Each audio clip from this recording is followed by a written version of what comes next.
bronze changed everything. This golden-brown metal gave humanity its first true age of empires.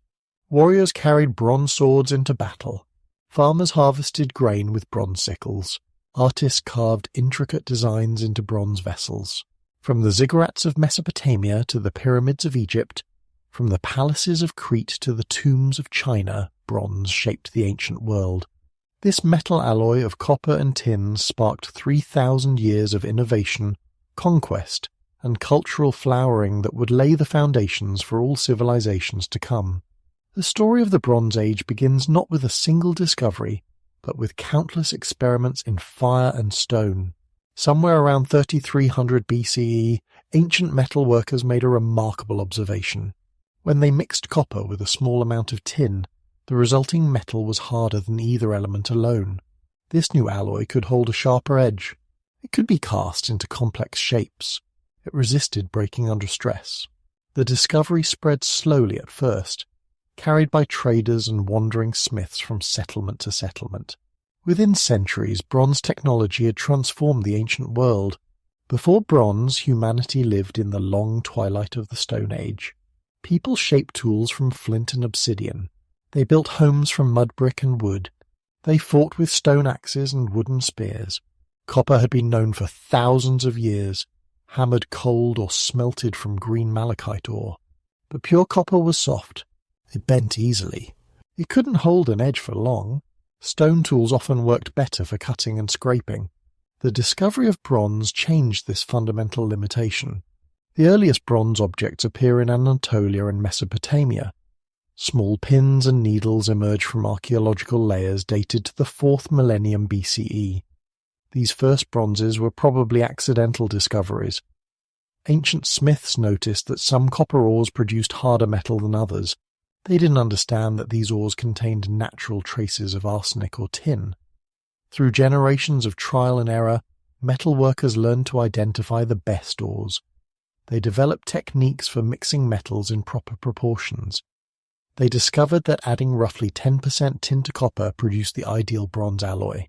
The transformation from stone to bronze happened gradually across different regions. In Mesopotamia, the shift accelerated around 3000 BCE.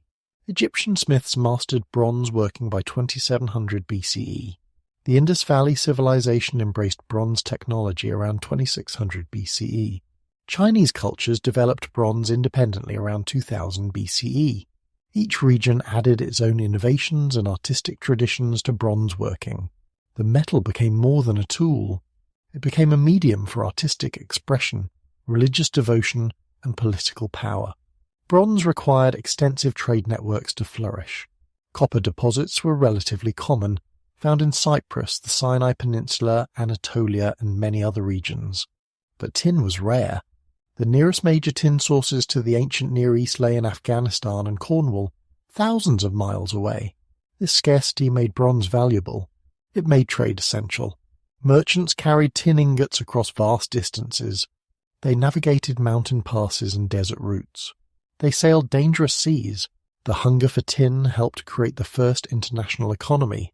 The social impact of bronze extended far beyond technology. Bronze weapons gave advantages in warfare. A bronze sword could shatter a stone axe. Bronze armor could turn aside stone arrowheads. Communities with bronze technology could dominate their neighbors. This military advantage accelerated the formation of larger political units. Villages grew into cities. Cities formed kingdoms. Kingdoms became empires. The Bronze Age witnessed the rise of the first great civilizations. Bronze also transformed agriculture and craftsmanship. Bronze sickles harvested grain more efficiently than stone tools. Bronze axes cleared forests faster. Bronze chisels carved stone more precisely. Bronze needles made finer textiles possible.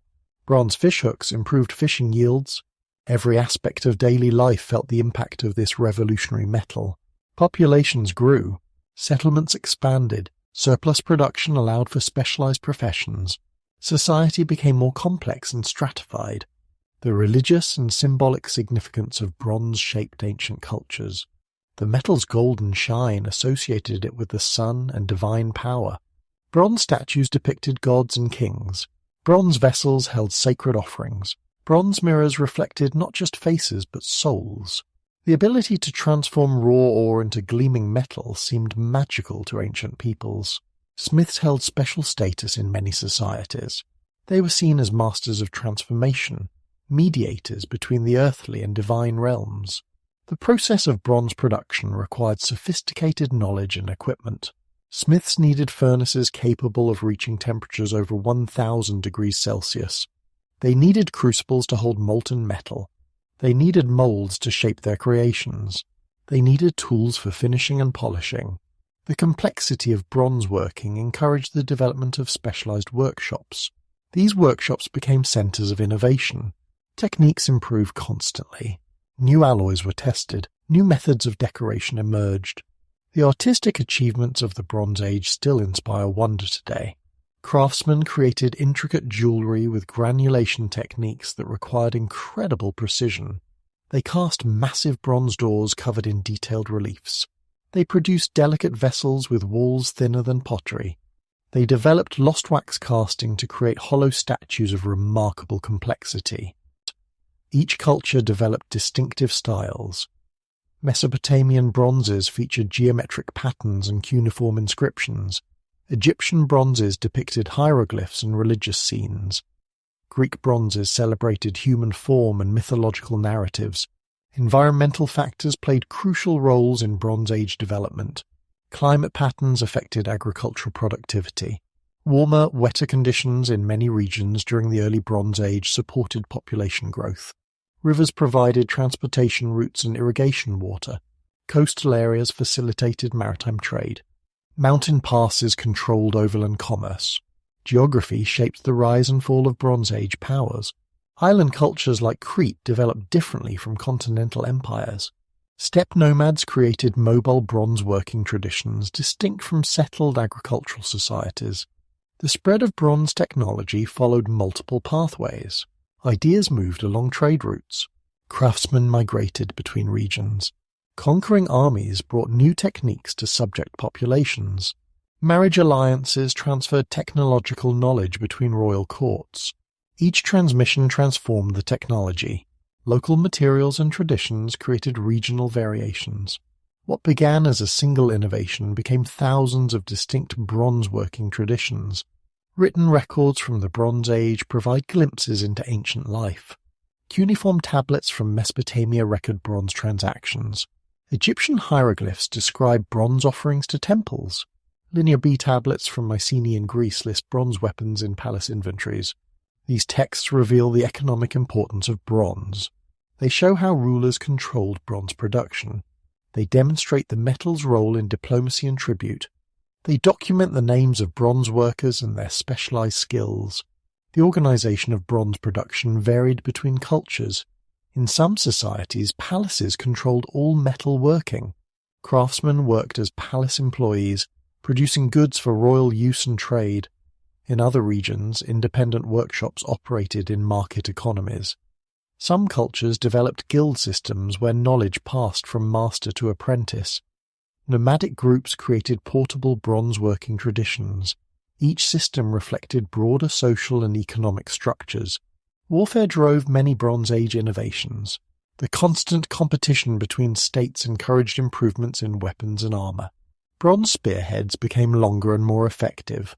Swords evolved from short stabbing weapons to longer slashing blades.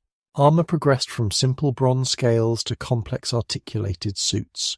Chariots with bronze fittings revolutionized battlefield mobility. Fortifications grew stronger to resist bronze weapons. Military technology advanced rapidly throughout the Bronze Age. The role of women in Bronze Age societies varied considerably. In some cultures, women held significant power. Female rulers governed cities and kingdoms. Priestesses controlled temple economies. Women owned property and conducted business. In other societies, women faced more restrictions. Archaeological evidence reveals female bronze workers in some regions. Graves show that elite women wore elaborate bronze jewelry. They were buried with bronze mirrors and cosmetic implements. The material culture of bronze helps illuminate women's lives in antiquity. Trade in the Bronze Age operated at multiple scales. Local markets exchanged agricultural products and simple bronze tools. Regional networks moved raw materials and finished goods between cities. International commerce connected distant civilizations.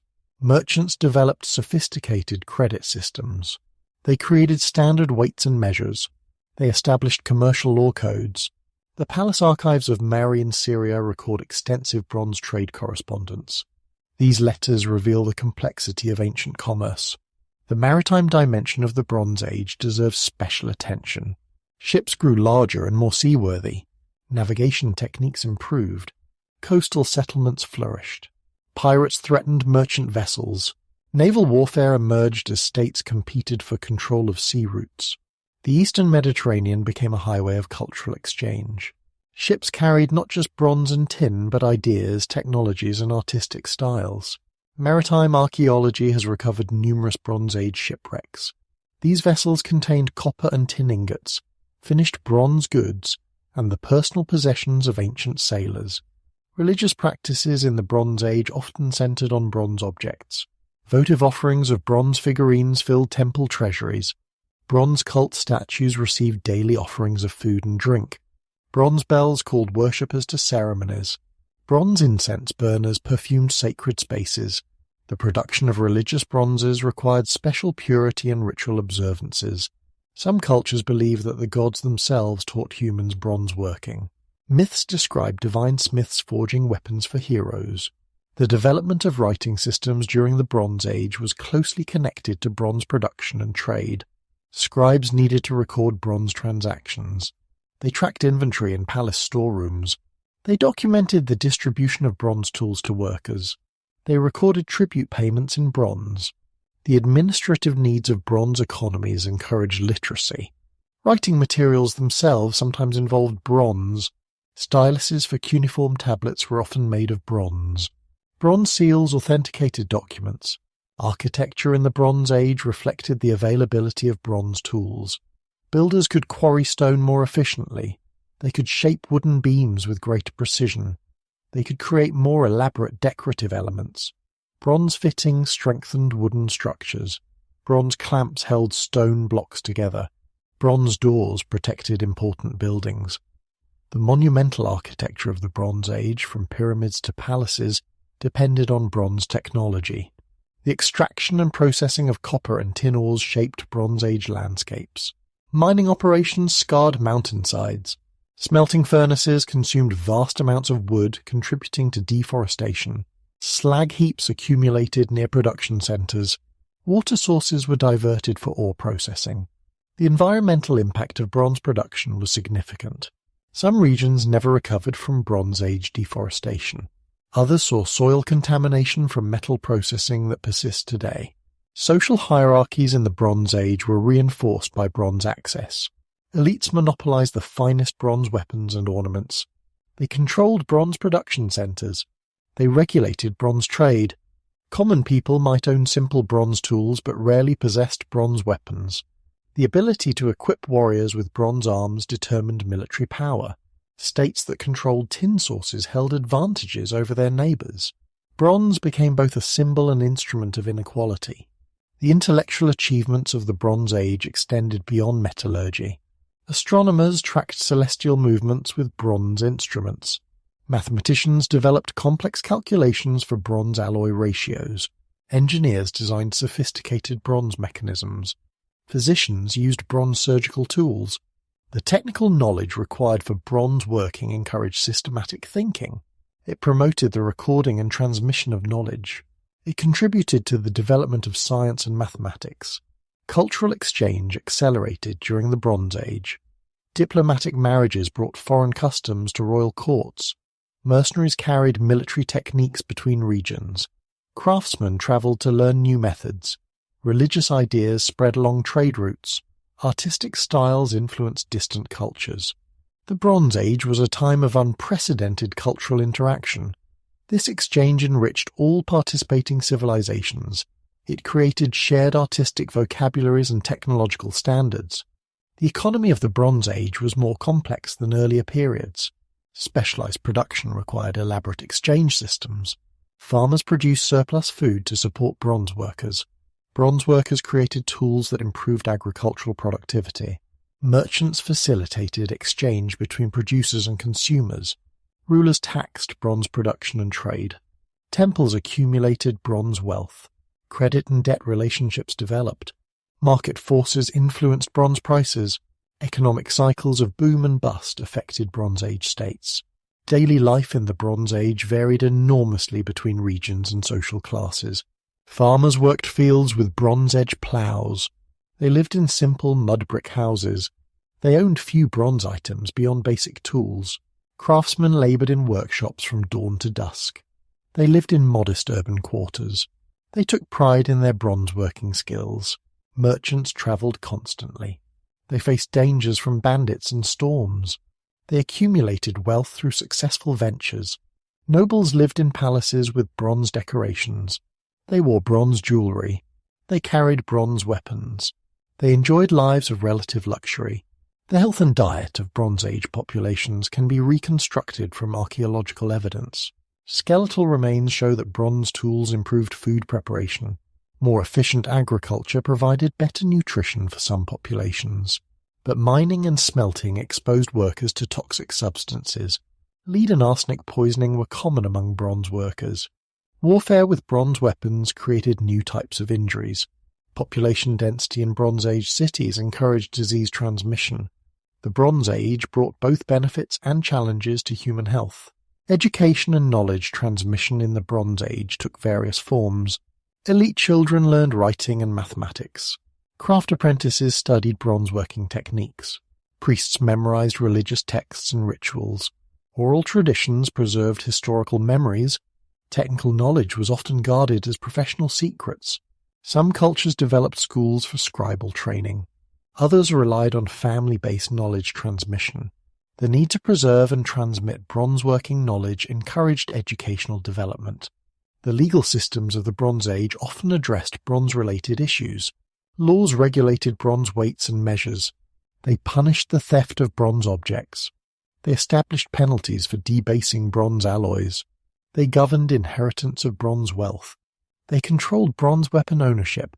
Legal codes like Hammurabi's laws included provisions about bronze workers.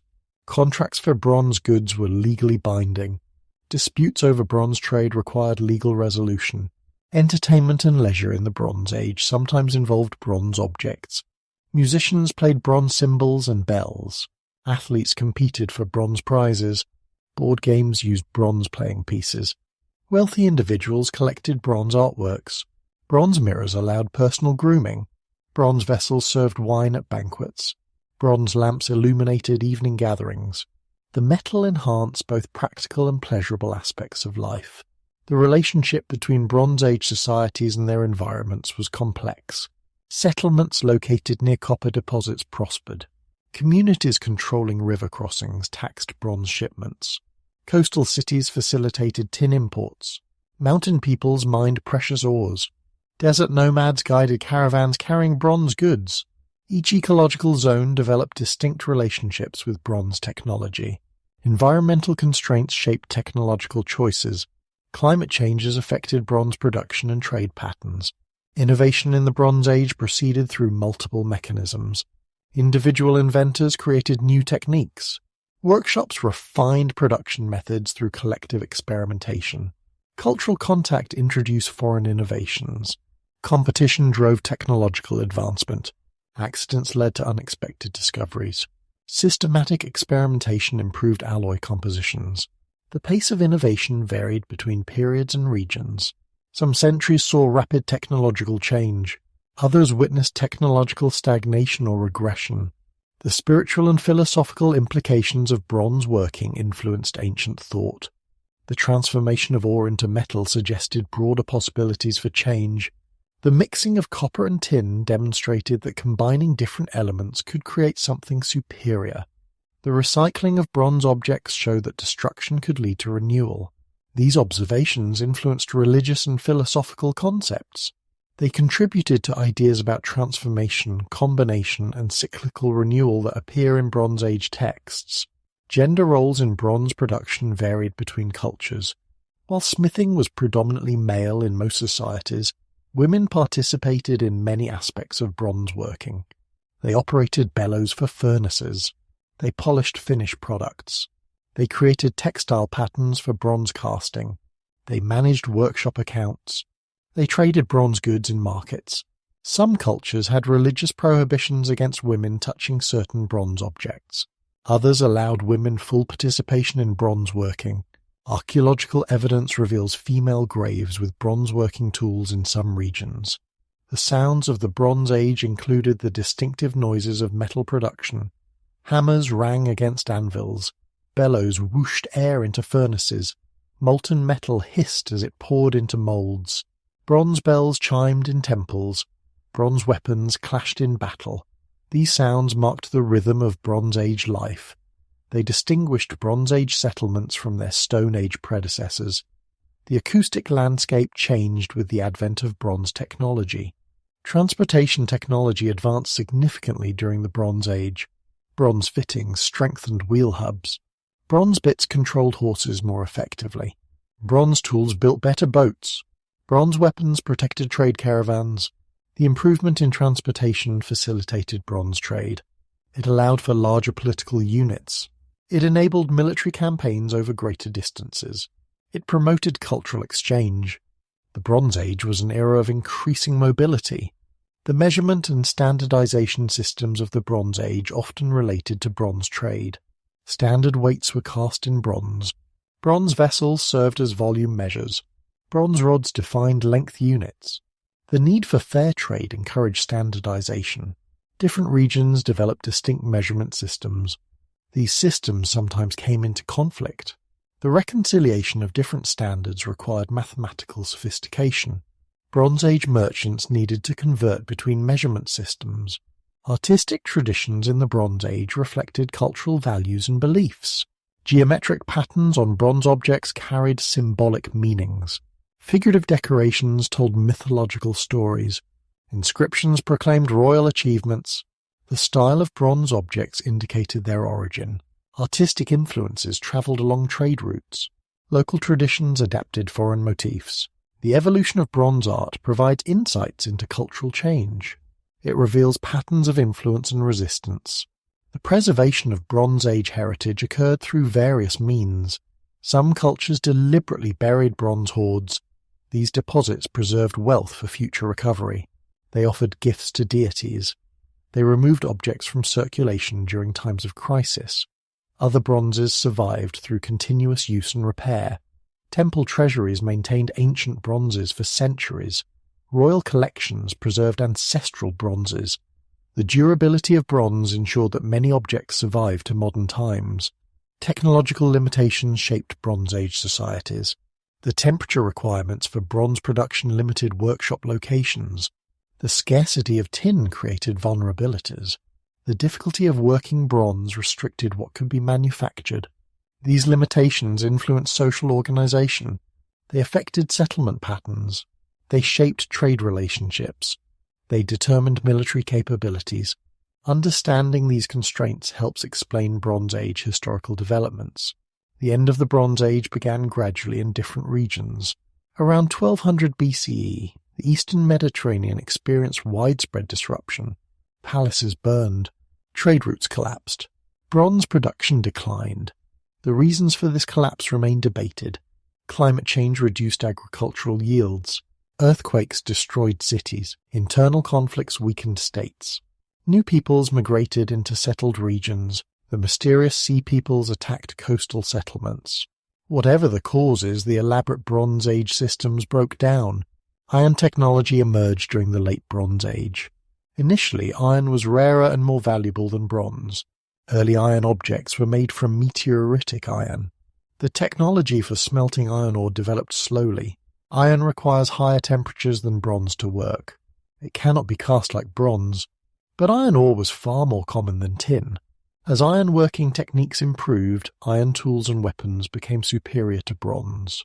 The transition from bronze to iron occurred at different rates in different regions. The legacy of the Bronze Age persists in modern times. Archaeological museums display Bronze Age treasures. Bronze Age myths and legends influence contemporary culture. The technologies developed during the Bronze Age laid foundations for later innovations. The trade networks established during the Bronze Age evolved into classical period commerce.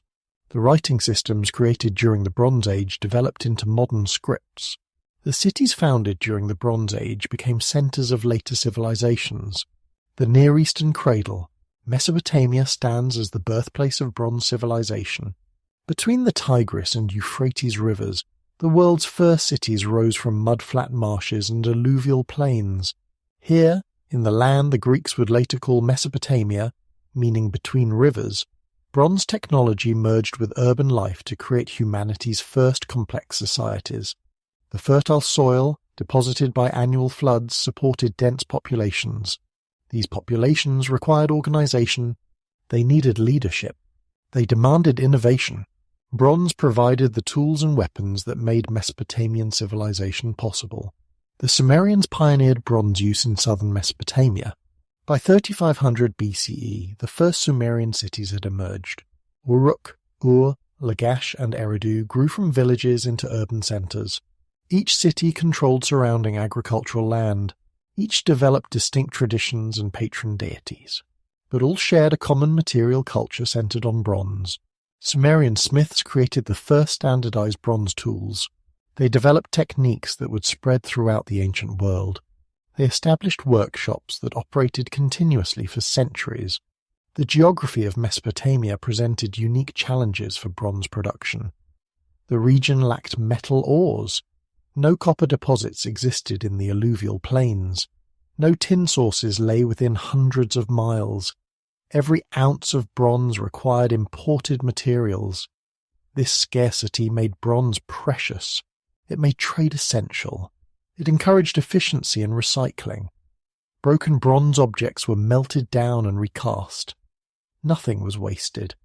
The Sumerians became master traders, exchanging grain, textiles, and crafted goods for raw metals. Sumerian bronze workers organized into professional groups. They lived in specific quarters of cities. They passed knowledge from father to son. They guarded trade secrets carefully. Temple archives record the names of bronze workers. They list their products and payments. They document the distribution of bronze tools to agricultural workers. These records reveal a sophisticated economic system. Bronze workers received rations of barley, oil, and wool. They produced items on commission for temples and palaces. They also created goods for private sale in markets. The religious significance of bronze in Sumerian culture cannot be overstated. Temples commissioned elaborate bronze statues of deities. These statues received daily offerings. They were clothed in fine garments. They were carried in processions during festivals. Bronze votive figurines represented worshippers in perpetual prayer. Wealthy Sumerians commissioned bronze statues of themselves to stand before the gods. These figures had wide eyes and clasped hands. They embodied eternal devotion. The temples accumulated vast treasuries of bronze objects. Sumerian military technology depended heavily on bronze. The first organized armies carried bronze spears and axes. They protected themselves with bronze helmets and bronze-studded shields. The stelae of the vultures, carved around 2450 BCE, depict Sumerian soldiers in tight formations. They carry identical bronze-tipped spears. They wear uniform bronze helmets. This standardization represents a revolution in military organization. Mass-produced bronze weapons allowed for the training of large, similarly equipped forces. The Sumerian city-states competed fiercely for resources and dominance. Wars erupted over water rights. Conflicts arose from boundary disputes. Cities raided their neighbors for plunder. Bronze weapons made these conflicts deadlier, but bronze also facilitated diplomacy. Rulers exchanged bronze gifts to cement alliances. They sent bronze objects as tribute to stronger neighbors. They used bronze wealth to hire mercenaries. The politics of bronze shaped Sumerian history. Writing developed in Sumerian cities partly to manage bronze production and trade. The earliest cuneiform tablets record economic transactions. They track bronze tools distributed to workers. They list bronze tribute from subordinate cities. They document bronze offerings to temples. As writing evolved, scribes recorded myths about bronze and metalworking. They preserved technical knowledge about alloys and casting. They created the world's first technical literature. The daily life of Sumerian cities revolved around bronze in countless ways. Farmers used bronze sickles to harvest barley. Builders shaped mud bricks with bronze tools. Carpenters crafted furniture with bronze saws and chisels. Cooks prepared food in bronze vessels. Barbers shaved with bronze razors. Women fastened their garments with bronze pins. Children played with bronze toys. From dawn to dusk, bronze shaped everyday activities. Sumerian art achieved remarkable heights through bronze working. Craftsmen created intricate relief panels depicting religious and historical scenes. They cast delicate jewellery with complex granulation. They produced vessels decorated with mythological creatures. They developed the lost wax casting technique for creating hollow statues. The bronze head of an Akkadian ruler, possibly Sargon or Naram-Sin, represents one of the finest achievements of ancient metalworking. Its naturalistic features and careful attention to detail demonstrate complete mastery of bronze casting. The Akkadian Empire emerged from the Sumerian city-states around 2334 BCE.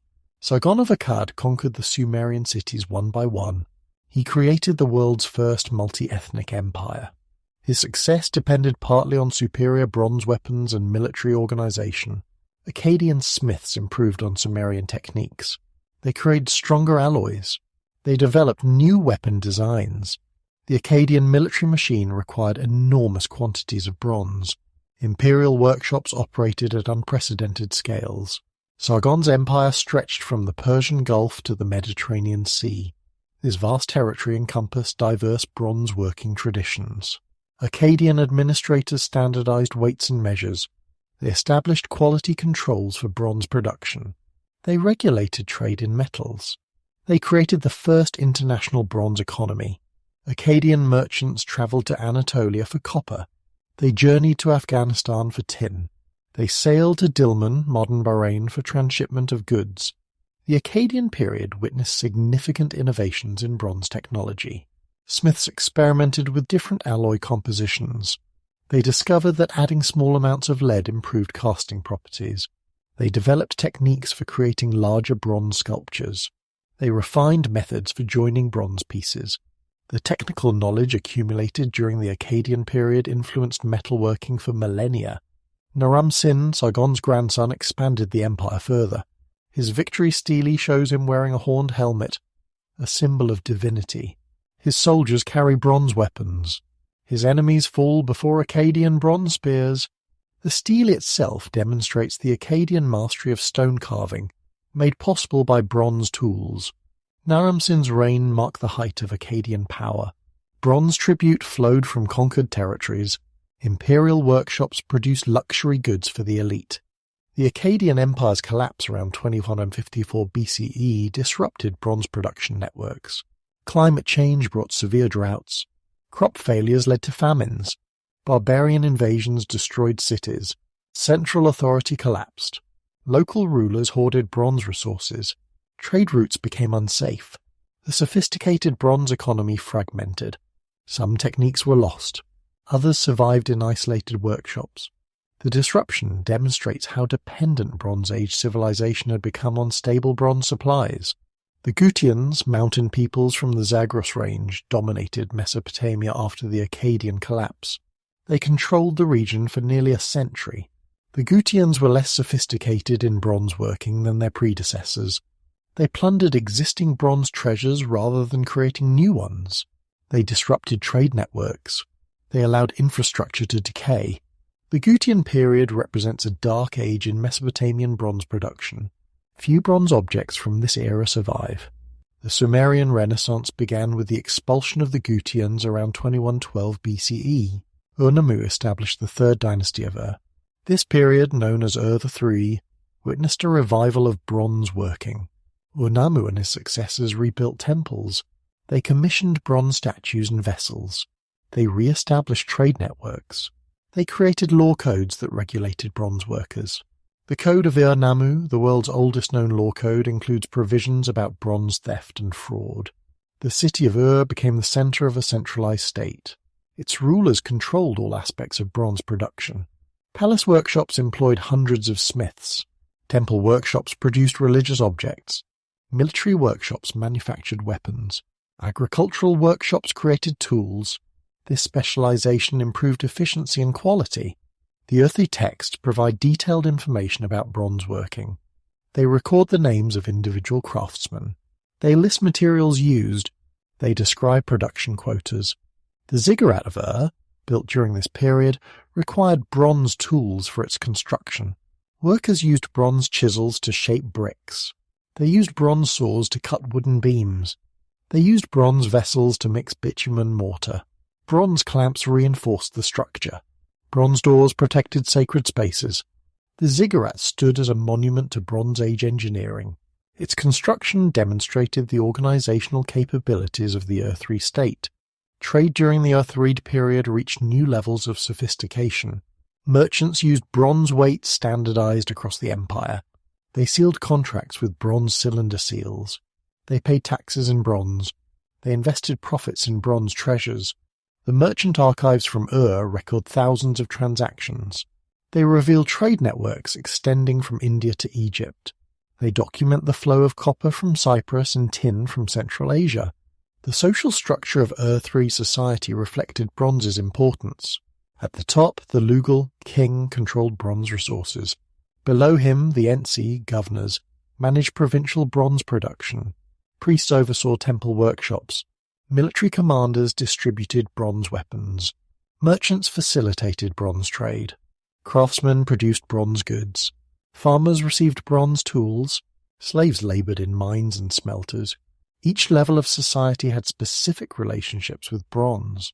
Women in Earthly society participated in bronze production and trade. Texts mention female bronze workers. They operated smaller workshops producing jewelry and decorative items. Elite women owned bronze property. They commissioned bronze votive offerings. They were buried with bronze grave goods. The Queen's tomb at Ur contained elaborate bronze mirrors and cosmetic implements. These objects reveal the importance of bronze in female elite culture. The religious life of Ur-3 centered on bronze offerings. Every temple maintained bronze treasuries. Daily rituals required bronze vessels for libations. Annual festivals featured processions of bronze divine statues. Private worship involved bronze votive figurines. The production of religious bronzes followed strict ritual requirements. Smiths purified themselves before creating sacred objects. They recited prayers during casting. They performed ceremonies when delivering finished items to temples. Agricultural productivity during Ur-3 depended on bronze tools. The state distributed bronze sickles to harvest workers. It provided bronze axes for clearing irrigation channels. It supplied bronze plowshares for breaking ground. These tools were carefully tracked. Workers returned them after use. Damaged tools were repaired or recycled. The efficient management of bronze agricultural implements supported a growing population. It allowed for labor specialization. It generated surpluses that funded bronze production. The military organization of Ur-3 utilized bronze extensively. Professional soldiers received bronze weapons as part of their equipment. They trained with standardized bronze spears and swords. They wore bronze-scale armor. Military texts list thousands of bronze items in armories. The state maintained strategic reserves of bronze for emergencies. Border fortresses stockpiled bronze arrowheads. The military consumption of bronze represented a significant portion of state expenditure. Architecture during Ur-3 showcased bronze craftsmanship. Palace gates featured bronze-covered doors. Temple facades displayed bronze plaques with inscriptions. Royal tombs contained bronze architectural elements. Private houses of the wealthy had bronze fittings. The use of bronze in architecture demonstrated status and power. It also provided practical benefits. Bronze fittings lasted longer than wood or leather. They resisted insect damage. They could be decorated with elaborate designs. The education system of Ur-3 included training in bronze-related skills. Scribal schools taught students to record bronze transactions. They learned the vocabulary of metalworking. They studied texts about bronze production. Craft apprentices learned bronze-working techniques through years of training. They started with simple tasks like operating bellows. They progressed to complex skills like alloy preparation. Master craftsmen carefully controlled knowledge transmission. Legal disputes over bronze were common in Ur-3 society. Courts adjudicated cases of bronze theft. They resolved conflicts over bronze quality. They enforced contracts for bronze delivery. They determined inheritance of bronze property. Legal texts preserve the details of these cases. They reveal the value placed on bronze objects. They show how bronze disputes could escalate into major conflicts. They demonstrate the sophisticated legal framework governing bronze. The economic planning of the III state involved detailed bronze calculations. Administrators projected bronze needs for upcoming projects. They allocated resources between competing demands. They managed strategic reserves. They set production quotas. They controlled prices through regulation. The palace archives contain thousands of tablets related to bronze planning. These documents reveal an early command economy. They show attempts to rationalize production. They demonstrate the complexity of managing a bronze-based economy. Scientific and technical knowledge advanced during III. Smiths documented optimal temperatures for different alloys. They recorded the effects of various additives. They developed quality testing methods. They created specialized tools for bronze working. This knowledge was written down and preserved. Technical texts from Year 3 influenced later metalworking traditions. They represent some of the earliest scientific literature. The decline of Ur III began around 2004 BCE. Elamite invasions disrupted eastern trade routes. Amorite incursions threatened western territories. Climate change reduced agricultural yields. The centralized economy proved fragile. When the capital fell to Elamite forces, the empire collapsed rapidly. Bronze production fragmented into local traditions. Trade networks dissolved. The sophisticated administrative system disappeared. The fall of Ur III marked the end of Sumerian political dominance. The Eastern Lhasa period followed the collapse of Ur III. Rival cities competed for control of southern Mesopotamia.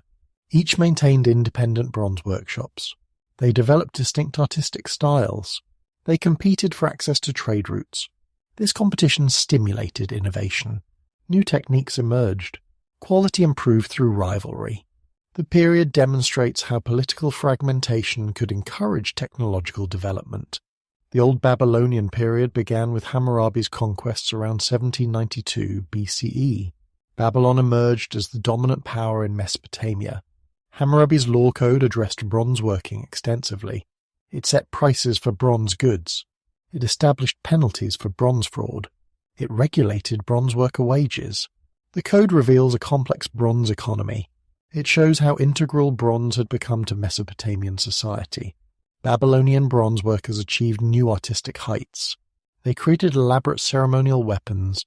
They cast intricate religious scenes. They developed new decorative techniques.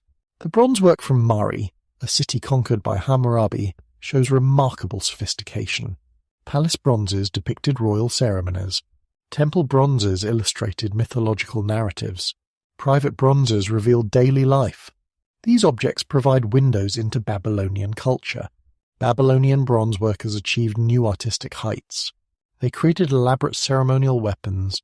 They cast intricate religious scenes. They developed new decorative techniques.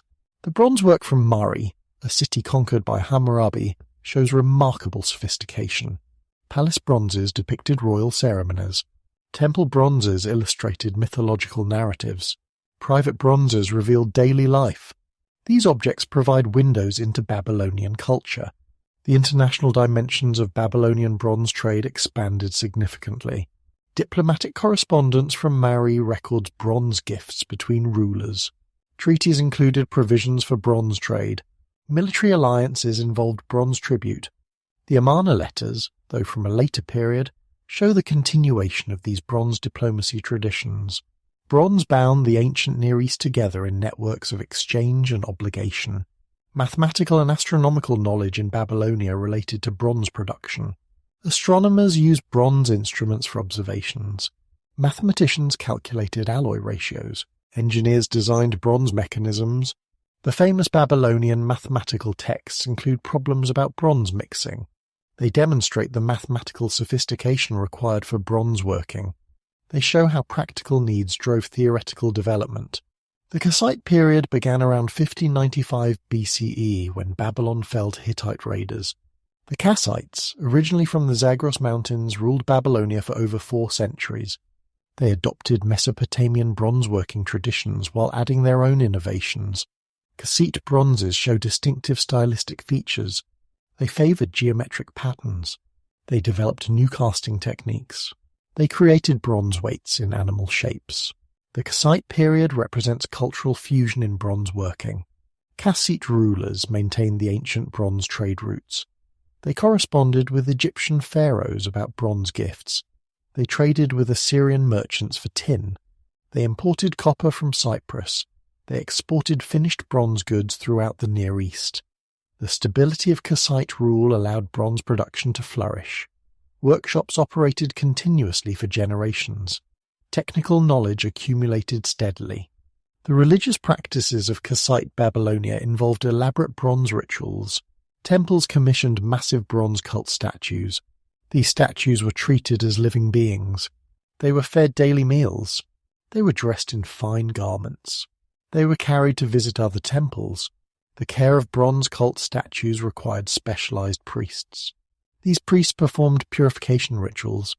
They repaired damage. They supervised the periodic renewal of the bronze through regilding. Egypt's Bronze Age glory. The land of the pharaohs embraced bronze technology with characteristic grandeur. Along the life-giving Nile River, Egyptian civilization had already achieved remarkable heights during the Stone Age. The pyramids of Giza stood complete before bronze became common in Egypt. But when bronze technology arrived around 2700 BCE, it transformed Egyptian society. The metal of the gods, as Egyptians called bronze, became central to religious practice, royal power, and artistic expression. Egypt possessed unique advantages for bronze production. The eastern desert contained copper deposits. The Sinai Peninsula offered additional copper sources. Trade routes to Nubia provided access to gold, which could be exchanged for tin. The Nile River facilitated transport of heavy metal ingots. The predictable annual floods supported a stable agricultural base. This stability allowed for specialized bronze production. Egyptian smiths could perfect their craft without constant disruption from warfare or famine. The Old Kingdom period saw bronze's initial adoption in Egypt. Pharaohs of the 3rd and 4th dynasties began using bronze tools for monument construction. The precise cutting of limestone blocks improved with bronze chisels. The shaping of granite required bronze-pointed hammers. The transportation of massive stones utilized bronze-reinforced sledges. While the Great Pyramid was built primarily with copper and stone tools, later pyramids benefited from bronze technology. Egyptian bronze workers developed distinctive techniques. They perfected the use of open molds for casting simple shapes. They created elaborate piece molds for complex objects. They mastered cold hammering to strengthen bronze. They developed chemical patinas to color bronze surfaces. Egyptian bronzes often featured gold and silver inlays. They incorporated semi-precious stones. They combined bronze with other materials like ivory and ebony. This multimedia approach created objects of extraordinary beauty. The religious significance of bronze in Egyptian culture was profound. Bronze represented the flesh of the gods. Divine statues were cast in bronze and gilded with gold. Bronze mirrors allowed humans to see themselves as the gods saw them. Bronze sistras, musical instruments sacred to Hathor, produced sounds that pleased divine ears. Bronze vessels held sacred oils and incense. The production of religious bronzes required ritual purity. Workshops attached to temples operated under priestly supervision. The Middle Kingdom, beginning around 2055 BCE, witnessed an explosion in bronze production. The reunification of Egypt under Mentuhotep II restored stability. Trade routes reopened. Copper mines in Sinai resumed operation. New sources of tin were discovered. The pharaohs of the 12th dynasty invested heavily in bronze technology. They established state workshops. They standardized production methods. They created quality control systems. Egyptian military technology during the Middle Kingdom relied increasingly on bronze. Soldiers carried bronze-tipped spears and arrows. They protected themselves with bronze-reinforced shields. Elite troops wore bronze-scale armor. The fortress system protecting Egypt's borders featured bronze-fitted gates. Military workshops mass-produced standardized weapons. The professional army that emerged during this period depended on reliable bronze supplies. The craftsmanship of Middle Kingdom bronzes reached exceptional levels. Smiths created life-size statues with separate castings joined invisibly. They produced delicate jewellery with intricate filigree. They cast hieroglyphic inscriptions of remarkable clarity.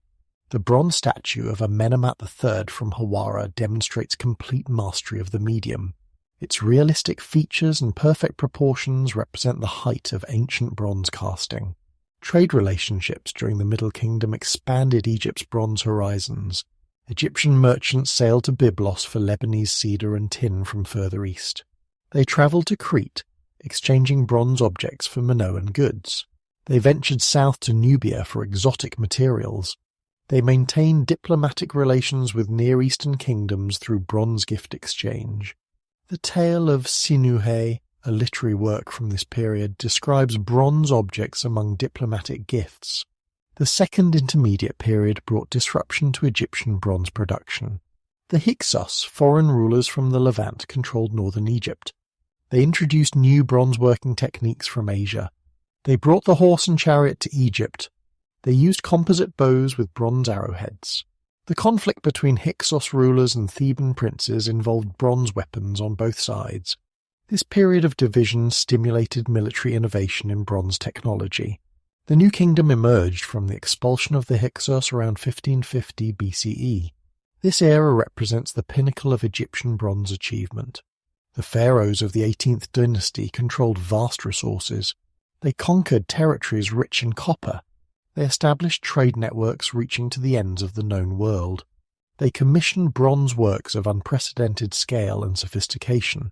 Thutmose III, the warrior pharaoh, expanded Egypt's empire to its greatest extent.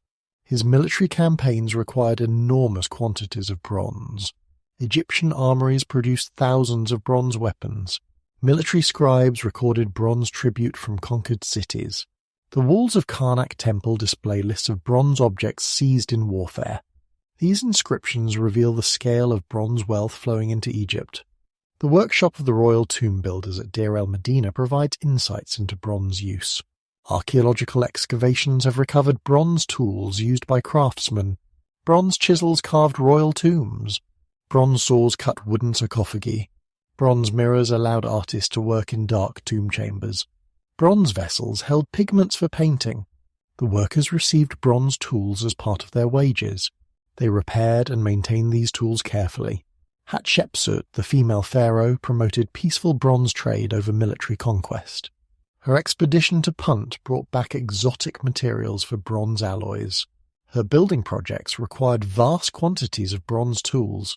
Her mortuary temple at Deir el-Bahari featured bronze architectural elements. She commissioned bronze statues depicting herself in male pharaonic regalia. These statues asserted her legitimate rule through bronze permanence. The Amarna period under Akhenaten brought revolutionary changes to Egyptian bronze art. The naturalistic style of Amarna art extended to bronze working. Smiths created portraits with unprecedented realism. They depicted the royal family in intimate scenes. They abandoned traditional rigid poses for flowing movement. The bronze objects from Amarna reveal a brief but brilliant artistic experiment. Tutankhamun's tomb preserved the finest examples of Egyptian bronze craftsmanship. His burial contained bronze ritual objects of extraordinary quality. Bronze daggers with gold handles lay beside the mummy. Bronze mirrors reflected the king's eternal image. Bronze vessels held precious oils. Bronze statuettes depicted protective deities. The tomb's bronze treasures survived intact, providing unparalleled insights into royal bronze use. Ramesses II, the great builder pharaoh, utilized bronze on a massive scale. His construction projects at Abu Simbel and Pyramesses required countless bronze tools. His military campaigns against the Hittites involved bronze weapons and armor. The Battle of Kadesh, history's first well-documented battle, featured bronze-armed warriors and bronze-fitted chariots. Ramesses' peace treaty with the Hittites was inscribed on bronze tablets. The Sea People's invasions around 1200 BCE tested Egyptian bronze resources. These mysterious raiders attacked with bronze weapons. Egypt's defence required mobilising all bronze reserves. Rameses III's victory over the Sea Peoples preserved Egyptian civilization, but the cost was enormous. Bronze production declined. Trade networks collapsed. The great Bronze Age empires weakened simultaneously.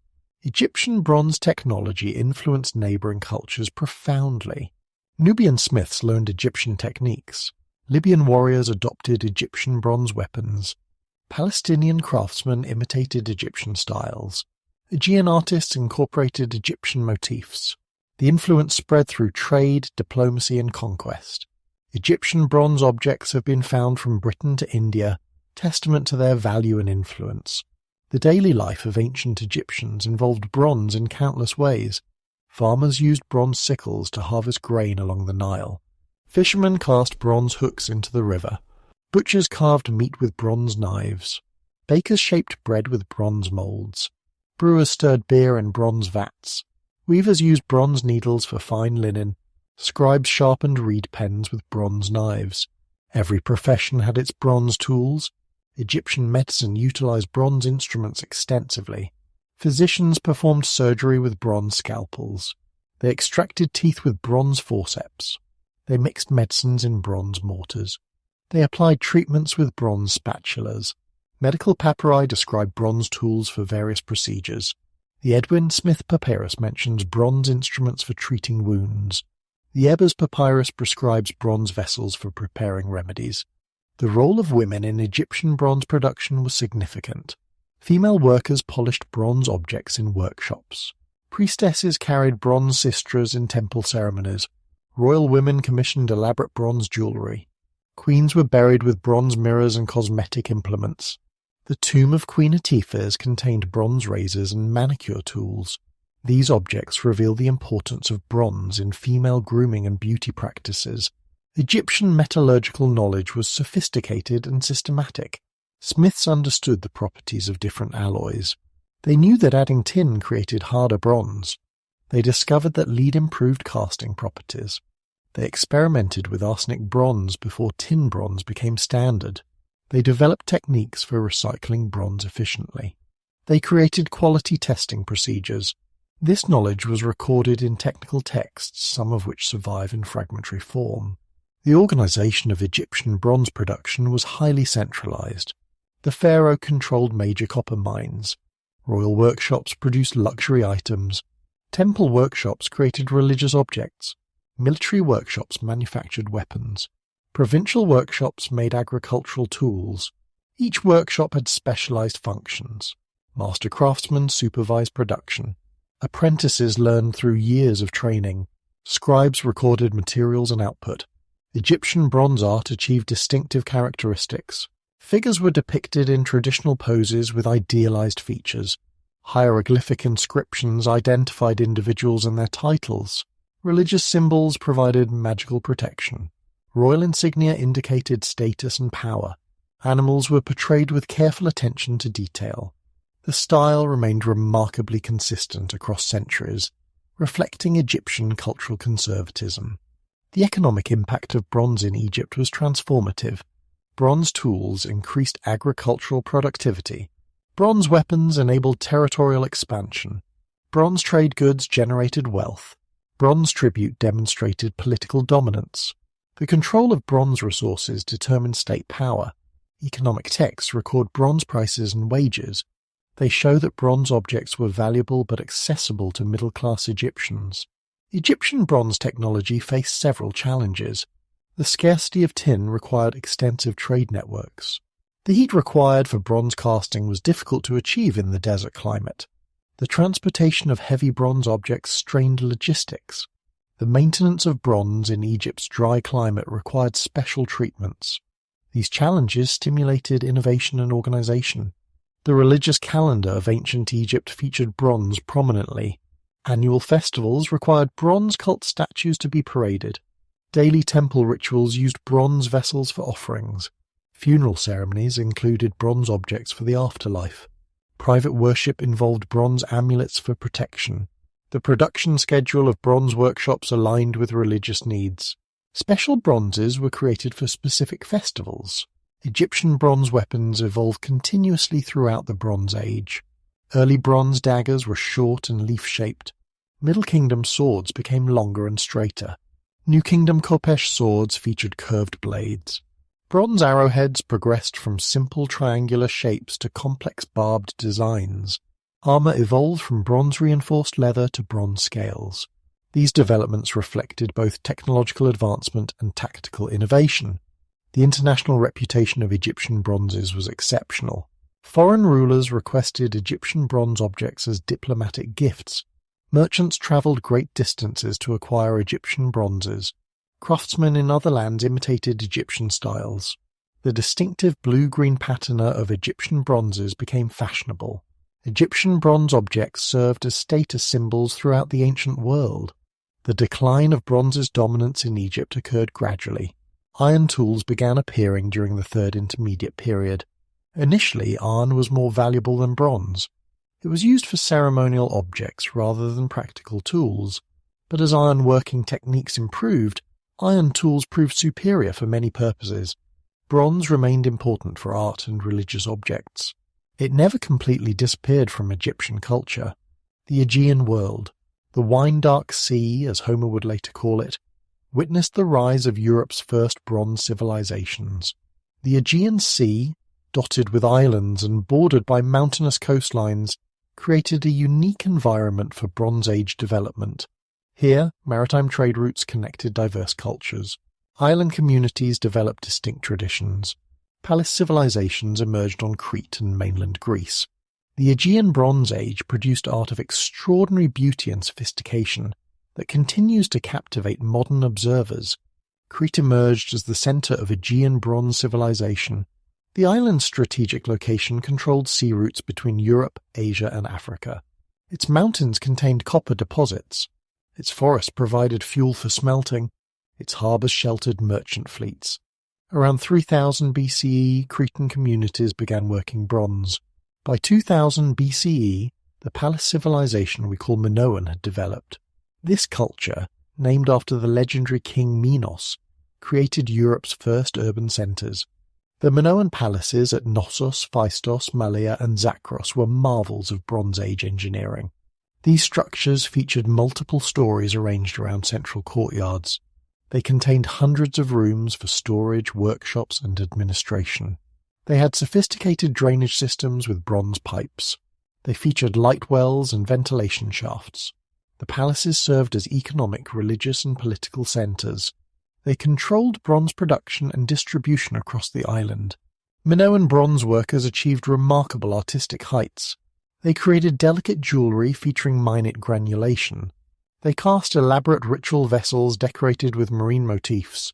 They produced weapons that balanced function with beauty. The bronze snake goddess figurines from Knossos demonstrate exceptional skill. These figures wear elaborate costumes with tiny bronze details. They hold bronze snakes in outstretched arms. They embody Minoan religious beliefs about fertility and regeneration. The bull held special significance in Minoan bronze art. Bronze rita, ritual vessels, took the shape of bull heads. Bronze seals depicted bull-leaping ceremonies. Bronze double axes, the sacred labories, adorned palace shrines. Bronze bull figurines served as votive offerings. The prominence of bulls in Minoan bronze work suggests their central role in religious practice. The famous bull-leaping fresco from Knossos may depict ceremonies involving bronze bull sculptures. Minoan maritime dominance depended on bronze technology. Ships were constructed using bronze tools. They were fitted with bronze anchors and fittings. Bronze weapons protected merchant vessels from pirates. Bronze navigational instruments aided seafaring. The Minoans established trading posts throughout the eastern Mediterranean. They exchanged Cretan bronze objects for raw materials and exotic goods. Their commercial network rivaled those of Egypt and Mesopotamia. The Linear A script, still undeciphered, recorded Minoan bronze transactions. Clay tablets from palace archives list bronze objects in inventories. They record distributions to workshops. They document tribute payments. While we cannot read the specific words, the pictographic elements clearly show bronze tools, weapons, and vessels. The administrative complexity revealed by these tablets demonstrates sophisticated economic management. Minoan influence spread throughout the Aegean through bronze trade. The islands of the Cyclades adopted Minoan bronze-working techniques. They developed local variations while maintaining Minoan stylistic elements. The volcanic island of Thera, modern Santorini, became a major Minoan outpost. Its bronze workshops produced items for export throughout the region. The catastrophic eruption of Thera around 1600 BCE disrupted Minoan bronze networks temporarily. The Mycenaeans emerged on mainland Greece around 1600 BCE.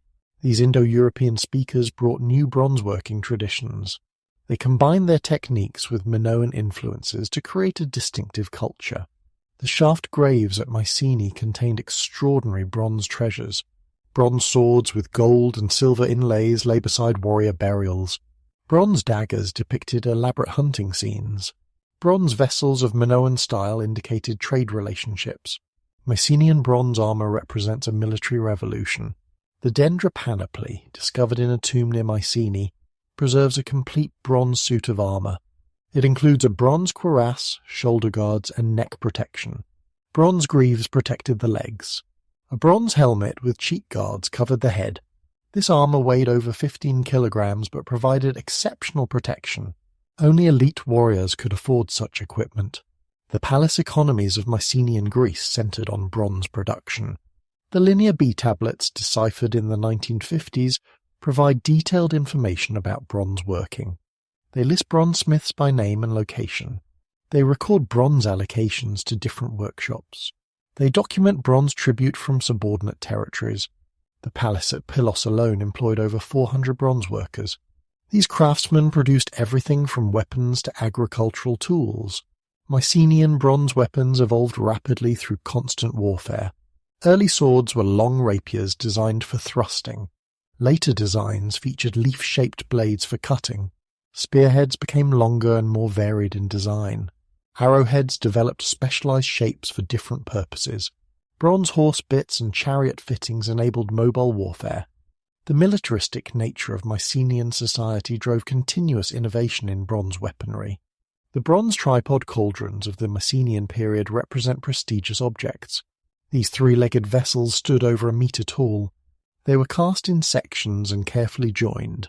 They featured decorative elements like griffin heads. They served practical purposes at feasts. They also functioned as diplomatic gifts and religious offerings. Homer's epics frequently mention bronze tripods as prizes and treasures. Trade in the Mycenaean world revolved around bronze. Mycenaean merchants sailed to Sicily for copper. They travelled to Britain for tin. They exchanged bronze objects for amber from the Baltic. They traded with Egypt for gold and ivory. Shipwrecks like the one at Cape Geladonia preserve evidence of this trade. The vessel carried copper ingots, bronze tools, and scrap bronze for recycling. Such ships connected the Aegean with the wider Mediterranean world. The Cycladic islands developed unique bronze traditions. Each island had distinctive styles and techniques. Naxos produced elegant bronze vessels. Syros created distinctive bronze weapons. Chios operated important bronze workshops. These island communities maintained independence while participating in broader Aegean networks. Their bronze products circulated widely, indicating the value placed on Cycladic craftsmanship. Religious practices in the Aegean Bronze Age involved extensive use of bronze. Peak sanctuaries on mountaintops contained bronze votive offerings. Cave shrines preserved bronze figurines of worshippers and deities. Palace shrines featured bronze cult equipment. Funeral rituals included bronze grave goods. The quantity and quality of religious bronzes indicate the metal's sacred significance. Bronze connected mortal worshippers with divine powers. The role of women in Aegean bronze societies varied by culture and period. Minoan art depicts women in prominent positions, possibly priestesses or rulers. They wear elaborate costumes with bronze ornaments. They participate in religious ceremonies. Mycenaean women, according to Linear B tablets, worked in palace bronze workshops. They specialized in producing smaller items like pins and rings. Elite women owned bronze objects and commissioned bronze jewelry. Daily life in Aegean Bronze Age communities involved constant interaction with bronze. Farmers harvested grain with bronze sickles. Shepherds sheared sheep with bronze clippers. Fishermen used bronze hooks and harpoons. Craftsmen worked with bronze tools specific to their trades. Cooks prepared meals in bronze vessels. People groomed themselves with bronze razors and tweezers. Bronze permeated every aspect of existence. The collapse of Aegean Bronze Age civilizations occurred around 1200 BCE. Mycenaean palaces burned. Trade networks disintegrated.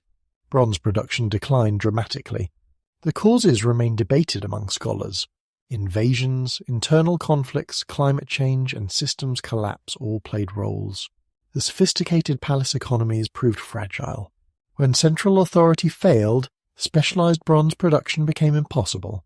The Aegean entered a dark age from which it would take centuries to recover. The legacy of Aegean Bronze Age cultures persisted in later Greek memory. Homer's epics, composed centuries later, preserved Bronze Age traditions. They describe bronze weapons and armor accurately. They mention bronze working techniques. They recall the wealth of bronze in Mycenaean palaces. Greek mythology incorporated Bronze Age elements. The labyrinth of Minos recalled the complex palace at Knossos. The golden fleece may represent the use of fleeces to collect gold from streams, a Bronze Age technique. Archaeological discoveries continue to reveal new aspects of Aegean Bronze Age bronze working. Recent excavations have uncovered previously unknown workshops. Advanced analytical techniques reveal bronze composition and origin. Underwater archaeology recovers bronze cargoes from ancient shipwrecks. Each discovery adds details to our understanding of this remarkable period.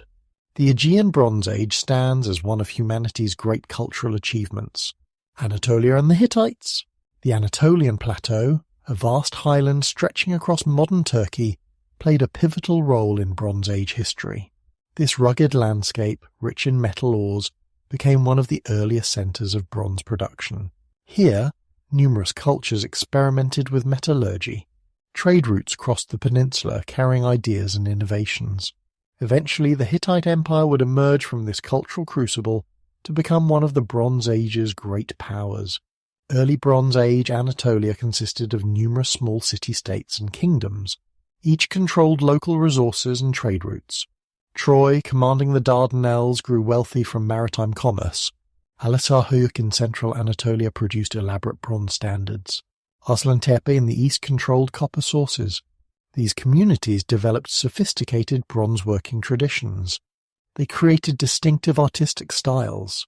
They established trade networks reaching from the Aegean to Mesopotamia. The Assyrian trade colonies of the Middle Bronze Age transformed Anatolian bronze production. Around 2000 BCE, Assyrian merchants established trading posts called karams throughout central Anatolia.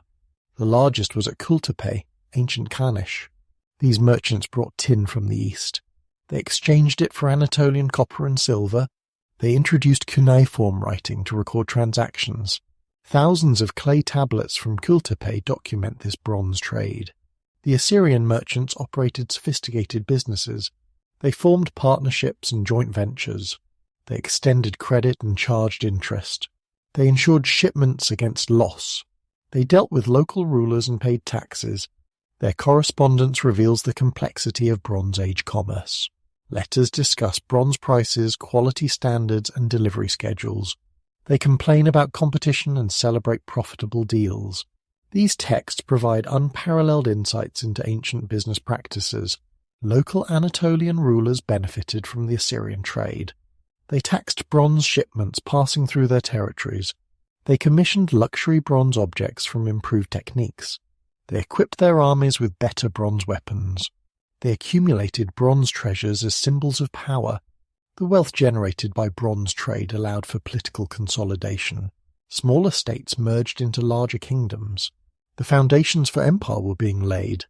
The Hittites emerged from this complex political landscape around 1650 BCE. Originally one of many Anatolian peoples, they gradually expanded their control. Their capital, Hattusa, occupied a strategic position in north-central Anatolia. It controlled routes between east and west, north and south. The Hittites combined military prowess with diplomatic skill. They absorbed the bronze-working traditions of conquered peoples. They created a multicultural empire that would dominate the Near East. Hittite bronze technology incorporated diverse influences. They adopted Mesopotamian techniques through the Assyrian merchants. They learned from Hurrian metalworkers in the east. They incorporated Aegean styles through Western contacts. This synthesis created distinctive Hittite bronze traditions. Hittite smiths produced weapons of exceptional quality. They created religious objects of great beauty. They developed new alloys and techniques that influenced neighboring cultures. The Hittite military machine depended entirely on bronze. Infantry carried bronze spears and swords. Archers used bronze-tipped arrows. Charioteers wore bronze-scale armor. The Hittite army's effectiveness came partly from standardized bronze equipment. Mass production in royal workshops ensured uniform quality. Military texts describe bronze weapon distributions. They detail armor maintenance. They record bronze tribute from vassals. The logistics of bronze supply determined campaign possibilities. Hittite chariots represented the pinnacle of Bronze Age military technology. These light, fast vehicles required precision bronze fittings. Bronze bearings allowed wheels to turn smoothly. Bronze reinforcements strengthened stress points. Bronze horse bits provided control. Bronze weapons were mounted on the vehicles. The Hittites fielded thousands of chariots in major battles. Their chariot tactics influenced military thinking throughout the ancient world. The religious life of the Hittites involved extensive bronze use. Temples contained bronze cult statues of numerous deities. The Hittites worshipped a vast pantheon drawn from various traditions. Each deity required appropriate bronze representations. Religious festivals featured processions of bronze divine images. Priests used bronze vessels for libations. Bronze musical instruments accompanied ceremonies. The state invested enormous resources in religious bronze production. Hittite laws addressed bronze-related issues extensively. The Hittite law code set prices for bronze objects. It established penalties for bronze theft. It regulated bronze worker wages. It determined compensation for damaged bronze goods. These laws reveal bronze's central role in the economy. They show how the state attempted to control bronze markets. They demonstrate the legal framework supporting bronze production and trade. The international diplomacy of the Hittite Empire involved bronze exchange. Treaties with Egypt included provisions for bronze trade. Diplomatic correspondence discussed bronze gifts. Royal marriages included bronze treasures in dowries. The Amarna letters record bronze diplomacy between great powers. Rulers requested specific bronze objects. They complained about bronze quality. They negotiated bronze prices. Bronze bound the ancient world in networks of obligation and reciprocity. The Hittites' most significant contribution to metallurgy was pioneering iron production. While bronze remained dominant, Hittite smiths experimented with iron smelting. They discovered techniques for producing workable iron. Initially, iron was rarer and more valuable than bronze. Hittite kings sent iron objects as prestigious gifts. A famous letter from a Hittite king to an Assyrian ruler apologizes for the lack of good iron available for export. This early iron technology would eventually end the Bronze Age. Daily life in Hittite Anatolia revolved around bronze tools and objects. Farmers used bronze plowshares and sickles. Herders relied on bronze shears for wool production. Craftsmen employed specialized bronze tools. Builders used bronze saws and chisels. Households contained bronze cooking vessels. Personal grooming involved bronze mirrors and razors. Archaeological excavations at Hittite sites recover thousands of bronze artifacts testifying to bronze's ubiquity. The Hittite Empire's capital, Hattusa, showcases Bronze Age urban planning. Massive walls protected the city. Bronze-reinforced gates controlled access. The famous Lion Gate and King's Gate featured bronze fittings. Inside the walls, workshops produced bronze goods. Storage facilities held bronze reserves. Administrative buildings recorded bronze transactions. Temples displayed bronze treasures. The city's layout reflected the centrality of bronze production and control. Hittite art achieved distinctive characteristics in bronze. Smiths created elaborate relief decorations on bronze vessels. They produced intricate bronze seals with hieroglyphic inscriptions. They cast bronze figurines in unique styles. Hittite bronze art combined naturalistic and stylized elements. Animals were depicted with careful attention to detail. Human figures followed artistic conventions. Religious symbols carried deep meaning. The style influenced neighbouring cultures while maintaining its distinctive character. The role of women in Hittite society included participation in bronze-related activities. Queens controlled their own bronze treasures. They commissioned bronze objects for temples. Priestesses used bronze implements in rituals. Royal women exchanged bronze gifts with foreign courts. Some texts mention female bronze workers, though their specific roles remain unclear. Elite women's graves contained elaborate bronze ornaments, indicating their access to bronze wealth. The Hittite Empire faced numerous challenges related to bronze supply. Tin sources remained distant and vulnerable to disruption. Copper mines required constant maintenance and security. Transportation of bronze goods faced threats from raiders. Competition for bronze resources created conflicts with neighbours. The empire invested heavily in securing bronze supplies. Military campaigns often targeted bronze-producing regions. Diplomatic efforts focused on maintaining trade routes. Technological innovations in Hittite bronze working included advanced casting techniques. Smiths created complex multi-piece molds. They developed methods for joining large bronze sections. They experimented with different patinas and surface treatments.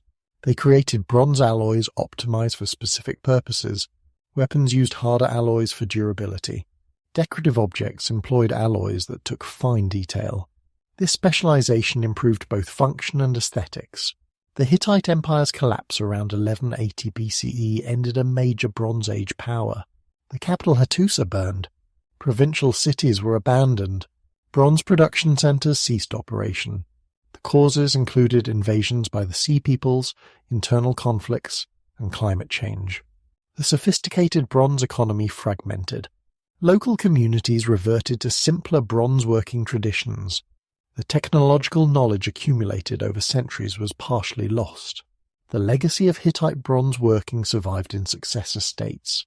The Neo-Hittite kingdoms of the Iron Age maintained some bronze traditions. They continued producing bronze objects in modified Hittite styles. They preserved some technical knowledge. They influenced the bronze working of neighbouring peoples. Assyrian and Urartian bronzework shows Hittite influence. The transition from Bronze to Iron Age occurred gradually, with bronze remaining important for centuries. The Levant and Eastern Mediterranean. The eastern shore of the Mediterranean Sea served as history's great crossroads during the Bronze Age. This narrow strip of land, stretching from Anatolia to Egypt, connected 3 continents.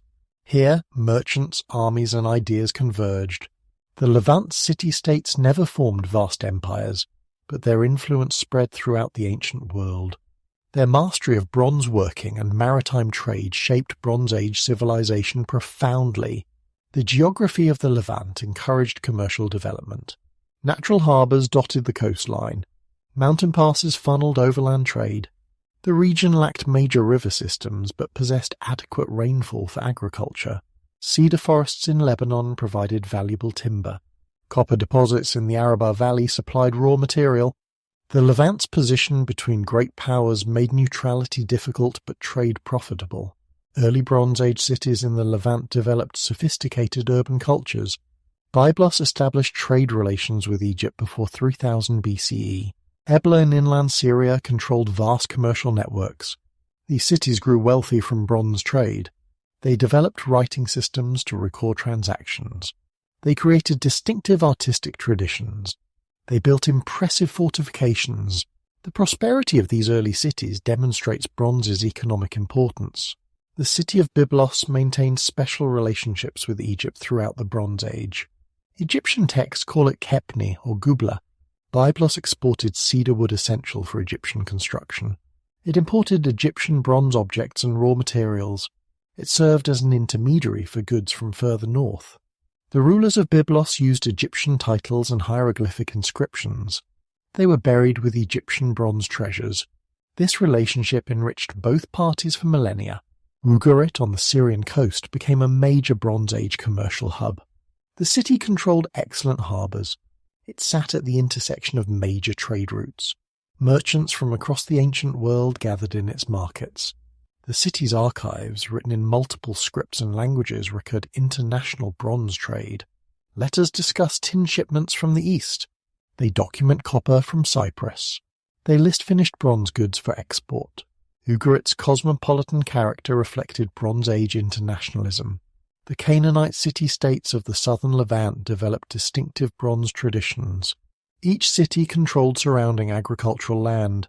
They competed and cooperated as circumstances demanded. Hazor dominated the northern valleys. Megiddo controlled the Jezreel Valley route. Jerusalem was a modest Bronze Age settlement. These cities produced bronze weapons, tools, and religious objects. They participated in regional trade networks. They adapted influences from Egypt and Mesopotamia. Canaanite bronze working achieved high artistic standards. Smiths created elaborate ceremonial weapons. They cast intricate figurines of deities and worshippers. They produced decorated bronze vessels for religious use. The bronze stand from Megiddo, featuring musicians and animals, demonstrates sophisticated casting techniques. Canaanite bronzes often depicted local deities like Baal and Astarte. These objects provide insights into Canaanite religious beliefs and practices. The Phoenicians emerged from the Canaanite cultural matrix around 1200 BCE. As the Bronze Age ended, they maintained maritime commercial traditions. Phoenician cities like Tyre and Sidon became famous for bronze working. They developed purple dye from murex shells, traded for bronze materials. They established colonies throughout the Mediterranean. They carried bronze-working techniques to distant lands. The Phoenicians bridged the Bronze and Iron Ages. Cyprus occupied a unique position in Bronze Age trade networks. The island's name derives from the Greek word for copper. Its copper deposits were among the richest in the Mediterranean. Cypriot copper, often naturally alloyed with arsenic, produced excellent bronze. The island exported copper ingots shaped like ox hides. These standardized ingots have been found across the Mediterranean. Cyprus grew wealthy from its mineral resources. Cypriot bronze workers developed distinctive styles and techniques. They created elaborate bronze stands decorated with human and animal figures. They produced bronze bowls with intricate repoussé designs. They cast bronze figurines in unique styles. Cypriot workshops exported finished goods throughout the region. Their products influenced artistic traditions from Egypt to Greece. The island served as a cultural bridge between East and West. The Sea Peoples who disrupted the eastern Mediterranean around 1200 BCE profoundly impacted bronze production. These groups, whose origins remain debated, attacked coastal cities. They disrupted trade routes. They destroyed bronze workshops. They contributed to the collapse of Bronze Age civilizations. Yet they also carried bronze-working knowledge to new regions. Some Sea Peoples settled in the Levant, becoming the Philistines. They maintained bronze-working traditions while adapting to changing circumstances. Religious practices in the Levantine Bronze Age centered on bronze cult objects. Temples contained bronze statues of deities. Altars featured bronze decorations. Priests used bronze vessels for offerings. Worshippers dedicated bronze figurines as votive gifts. The production of religious bronzes followed ritual requirements. Smiths underwent purification before creating sacred objects. The bronze itself was considered to carry divine properties. The role of maritime trade in Levantine bronze economy cannot be overstated. Ships carried copper from Cyprus to mainland ports. They transported tin from distant sources. They distributed finished bronze goods throughout the Mediterranean. Maritime archaeology has recovered numerous shipwrecks with bronze cargoes. The Uluburun shipwreck off Turkey contained tons of copper and tin ingots. It also carried finished bronze objects from multiple cultures. Such ships were floating marketplaces of the Bronze Age world. Writing systems in the Levant evolved partly to record bronze transactions. The Proto-Sinaitic script, ancestor of the alphabet, developed in bronze mining regions. Ugaritic cuneiform adapted Mesopotamian writing for local needs. These scripts recorded bronze trades, diplomatic correspondence about bronze, and inventories of bronze goods. The simplification of writing systems made literacy more accessible. This democratization of writing facilitated bronze commerce. Merchants could maintain their own records without relying on professional scribes. The social structure of Levantine cities reflected bronze's economic importance. At the top, kings controlled bronze resources and trade. Below them, merchant princes accumulated wealth through bronze commerce. Skilled bronze workers formed professional guilds. Common labourers worked in mines and smelters. Farmers produced food for bronze workers. Each level of society had specific relationships with bronze production and trade. Social mobility was possible through success in bronze-related enterprises. Technological innovations in Levantine bronze working spread throughout the ancient world. Smiths developed new joining techniques for complex objects. They created improved alloys for specific purposes. They pioneered decorative methods like granulation and filigree. They experimented with chemical patinas for colouring bronze. These innovations travelled along trade routes. They influenced bronze working from Egypt to Mesopotamia. The Levant served as a laboratory for bronze technology. The palace economies of major Levantine cities organised bronze production efficiently. Rulers maintained royal workshops for luxury goods. They controlled military bronze production. They regulated commercial bronze working. They taxed bronze trade. Palace archives record detailed bronze inventories. They document distributions to officials and workers. They preserve correspondence about bronze supplies. These texts reveal sophisticated economic management systems. Climate and environment shaped Levantine bronze production. The region's moderate rainfall supported agriculture without extensive irrigation. This freed labour for specialised crafts like bronze working. Coastal winds powered sailing vessels carrying bronze cargoes. Mountain forests provided fuel for smelting. Natural harbours facilitated maritime trade. The environment supported but also limited bronze production. Deforestation from smelting operations created long-term problems. Military technology in the Levant reflected the region's position between great powers. Cities needed effective defences against Egyptian, Hittite and Mesopotamian armies. They developed sophisticated fortifications with bronze-reinforced gates. They maintained professional armies equipped with bronze weapons. They employed mercenaries who brought diverse military traditions. The constant threat of warfare stimulated innovation in bronze military technology. The economic networks of the Bronze Age Levant extended across vast distances. Merchants from Ugarit traded in Crete and Egypt. Byblos maintained agents in multiple cities. Tyre established commercial relationships from Cyprus to Mesopotamia. These networks moved not just bronze but ideas, technologies and cultural practices. The Levant served as a conduit for Bronze Age globalization. Its merchants were cultural ambassadors as well as traders. Daily life in Levantine cities during the Bronze Age combined local traditions with international influences. Houses contained bronze objects from multiple cultures. People wore jewellery combining local and foreign styles. They used bronze tools adapted from various traditions. They participated in religious practices incorporating diverse beliefs. This cultural mixing created the cosmopolitan character of Levantine cities. It made them centres of innovation and cultural synthesis. The collapse of Bronze Age civilization affected the Levant profoundly but not uniformly. Some cities like Ugarit were destroyed and never rebuilt. Others like Byblos survived and adapted. The disruption of international trade networks forced local self-sufficiency. Bronze production became more localized. Technical knowledge was preserved in some areas but lost in others. The Levant's recovery from the Bronze Age collapse varied by region and city. Europe's bronze transformation. Beyond the Mediterranean world, Bronze Age Europe developed along different trajectories. Without writing systems to record their histories, European Bronze Age peoples left their stories in metal and stone. From Ireland to the Urals, from Scandinavia to Iberia, bronze technology spread through complex networks of exchange and migration. European smiths created distinctive traditions that rivaled Mediterranean achievements in technical skill and artistic beauty. The bell beaker phenomenon marked bronze's early spread through Europe. Around 2800 BCE, a distinctive cultural package appeared across Western Europe. It included bell-shaped pottery, bronze daggers and archery equipment. This culture spread from Iberia to Central Europe, from Britain to Italy. Whether this represents migration, trade, or cultural adoption remains debated. But bell beaker peoples clearly facilitated bronze technology's expansion across Europe. Central Europe's bronze traditions began with the Unietist culture around 2300 BCE. Centered in Bohemia, this culture controlled rich tin deposits. United smiths created distinctive bronze objects including ingot torques, pins with decorated heads, and flanged axes. They developed efficient mining and smelting operations. They established trade networks reaching to the Baltic and Mediterranean.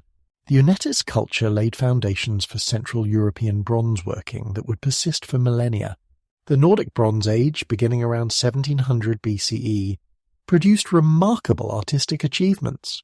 Despite lacking local copper and tin sources, Scandinavian societies imported raw materials from Central Europe. They created distinctive bronze objects including lures, musical horns, razors with elaborate handles, and sun discs. Nordic smiths achieved exceptional skill in bronze casting. They produced some of the finest bronze work in prehistoric Europe. The Sun Chariot from Trundholm in Denmark exemplifies Nordic Bronze Age artistry. This bronze sculpture depicts a horse pulling a large disc representing the sun. One side of the disc is gilded, representing day. The other side is dark, representing night. The object demonstrates sophisticated bronze casting techniques and complex religious symbolism. It reveals the wealth and cultural sophistication of Nordic Bronze Age elites. Atlantic Europe developed distinctive bronze traditions linked by maritime networks. From Scotland to Portugal, coastal communities shared similar bronze types. They produced characteristic weapons like rapiers and leaf-shaped swords. They created elaborate gold and bronze ornaments. They maintained long-distance trade relationships. Ships carried bronze, gold, and other precious materials along Atlantic coasts. This maritime network operated independently from Mediterranean systems. Ireland emerged as a major centre of Bronze Age gold and bronze working. The island's copper deposits and alluvial gold supported metalworking industries. Irish smiths created distinctive bronze axes, halberds, and spearheads. They produced elaborate gold lunulaw, crescent-shaped neck ornaments. Irish bronze and gold objects have been found across Europe, indicating extensive trade networks. The quality of Irish metalwork rivaled anything produced in the Mediterranean. Britain's Bronze Age transformation occurred through multiple waves of innovation. Early Bronze Age communities created simple bronze tools and weapons. Middle Bronze Age societies developed complex field systems and settlements. Late Bronze Age peoples produced sophisticated bronze work and maintained extensive trade networks. British tin from Cornwall was essential for European bronze production. This resource gave Britain strategic importance in Bronze Age exchange networks. Bronze Age Europe witnessed significant social transformations. The control of bronze resources created new forms of inequality. Warrior elites emerged, displaying status through bronze weapons and ornaments. Specialized craftsmen gained social importance. Trade networks created wealth and power for those who controlled them. Bronze became central to social identity and political authority. Archaeological evidence reveals increasing social stratification throughout the Bronze Age. European Bronze Age religion involved extensive use of bronze in rituals. Hoards of bronze objects were deliberately deposited in bogs, rivers, and lakes. These deposits likely represented offerings to deities. Bronze figurines depicted gods, humans, and animals. Bronze vessels were used in ceremonial contexts. Rock art from this period often shows bronze objects in ritual scenes. The deposition of valuable bronze in watery places suggests beliefs about supernatural realms. The Urnfield culture, emerging around 1300 BCE, spread across much of Central Europe. Named for their practice of cremation burial in urns, these peoples maintained extensive bronze-working traditions. They produced standardized bronze types that circulated widely. They developed efficient production systems. They maintained long-distance trade networks. The Urnfield culture represents one of Europe's most widespread Bronze Age phenomena. Warfare in Bronze Age Europe evolved with bronze technology. Early bronze daggers gave way to longer swords. Spearheads became more varied and specialized. Bronze armor appeared among elite warriors. Fortified settlements called hill forts emerged across Europe. These defensive structures suggest endemic warfare. Bronze weapons from warrior burials reveal the importance of military prowess in Bronze Age society. The role of women in European Bronze Age societies varied regionally. Rich female burials contain elaborate bronze jewelry and personal items. Some regions show evidence of female participation in bronze production. Women clearly had access to bronze wealth in many societies. They participated in exchange networks. They held religious and social positions of importance. The archaeological record challenges simple assumptions about gender roles in prehistoric Europe. Mining operations in Bronze Age Europe achieved impressive scales. The copper mines at Great Orme in Wales extended for miles underground. The salt mines at Holstadt in Austria, which also produce copper, show sophisticated engineering. Mining communities developed specialized knowledge and tools. They created complex organizational systems. The environmental impact of Bronze Age mining can still be seen in many European landscapes. Transportation technology in Bronze Age Europe adapted to diverse terrains. Wheeled vehicles crossed plains and valleys. Boats navigated rivers and coasts. Pack animals carried bronze through mountain passes. The discovery of Bronze Age boats, wheels, and roads reveals sophisticated transportation infrastructure. These systems enabled the long-distance movement of heavy bronze materials. They connected distant communities in networks of exchange. The production of bronze in Europe required extensive knowledge and skill. Smiths understood the properties of different ores. They knew optimal temperatures for smelting and casting. They developed regional techniques and styles. This knowledge was transmitted through apprenticeship systems. Master smiths travelled between communities. Technical innovation spread along trade routes. European bronze working represented accumulated knowledge from generations of craftsmen. Settlement patterns in Bronze Age Europe reflected bronze's influence.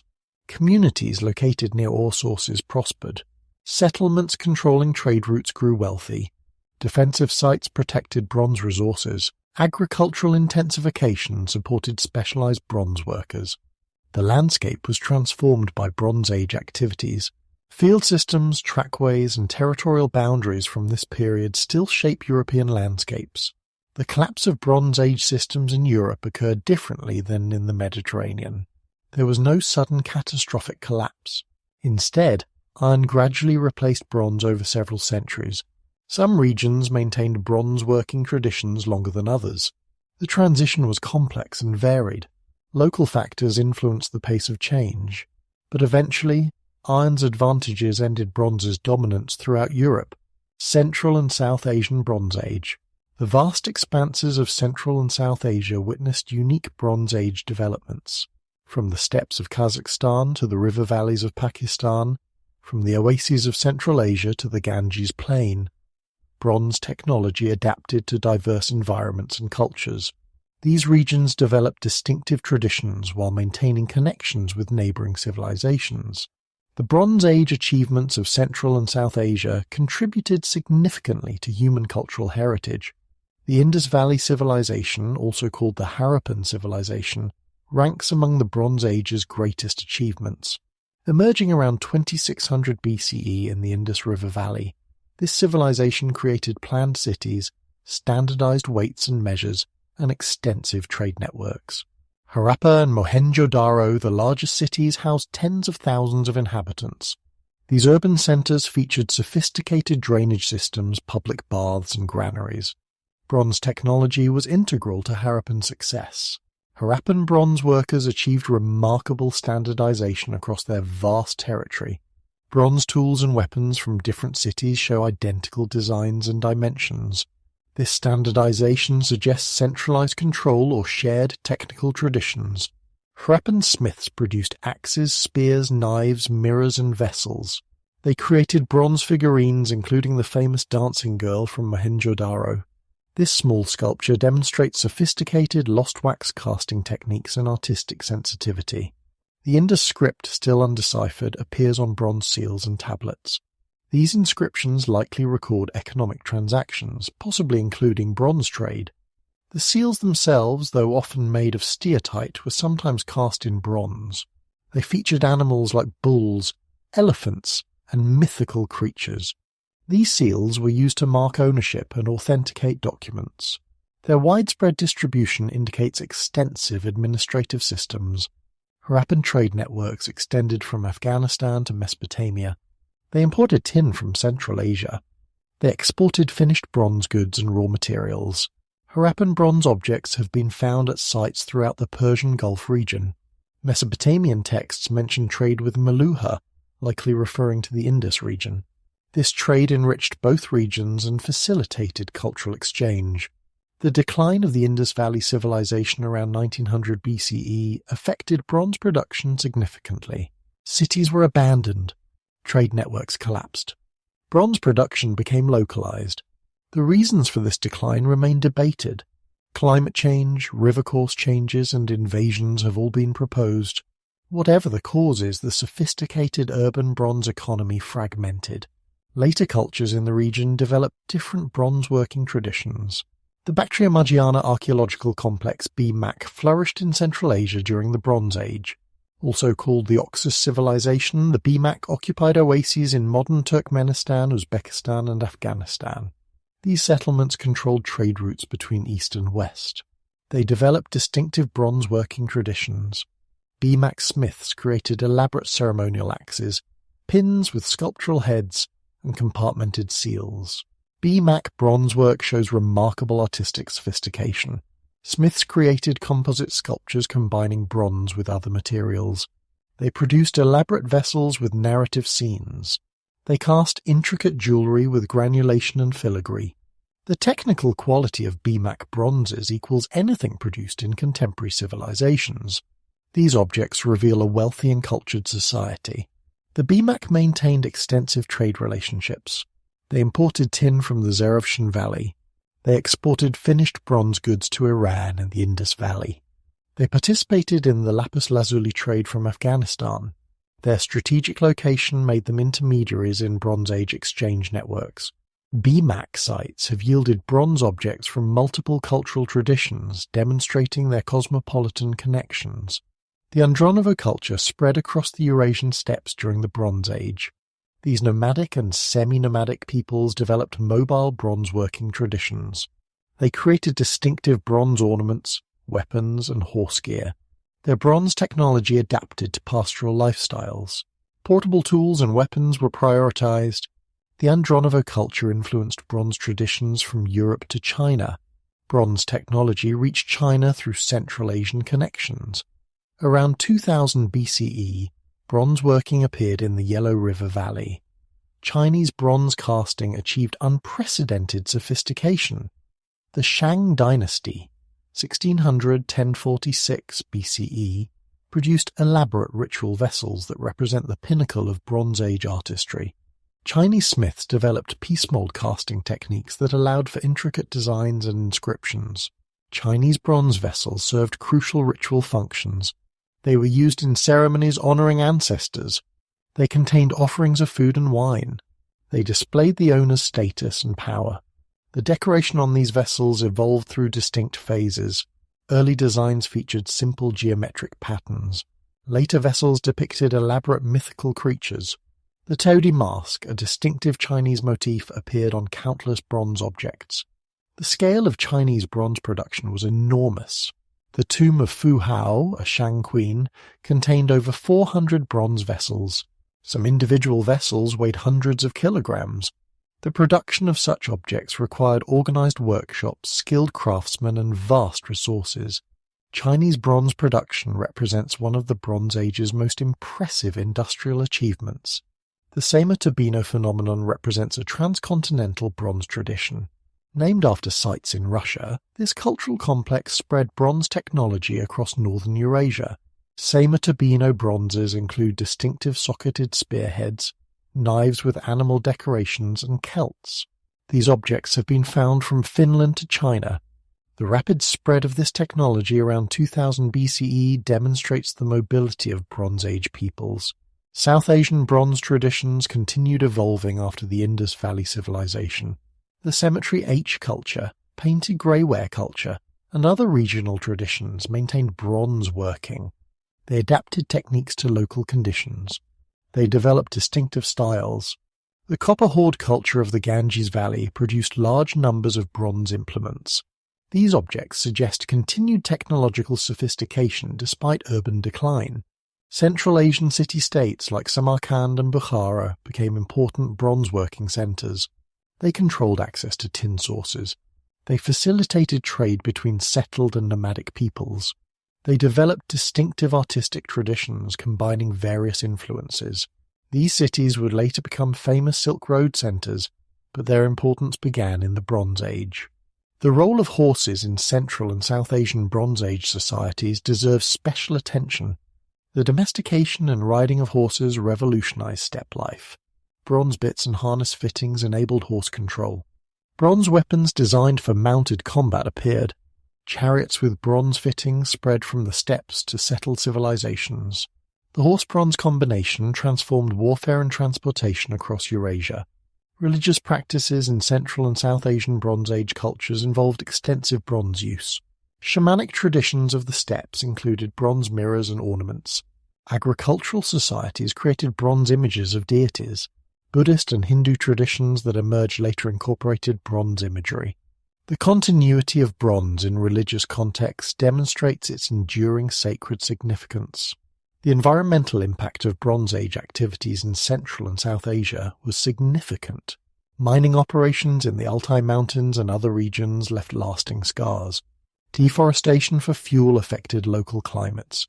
Overgrazing by pastoral peoples with bronze tools changed steppe ecology.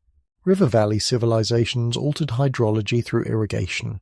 These environmental changes influenced cultural developments and population movements.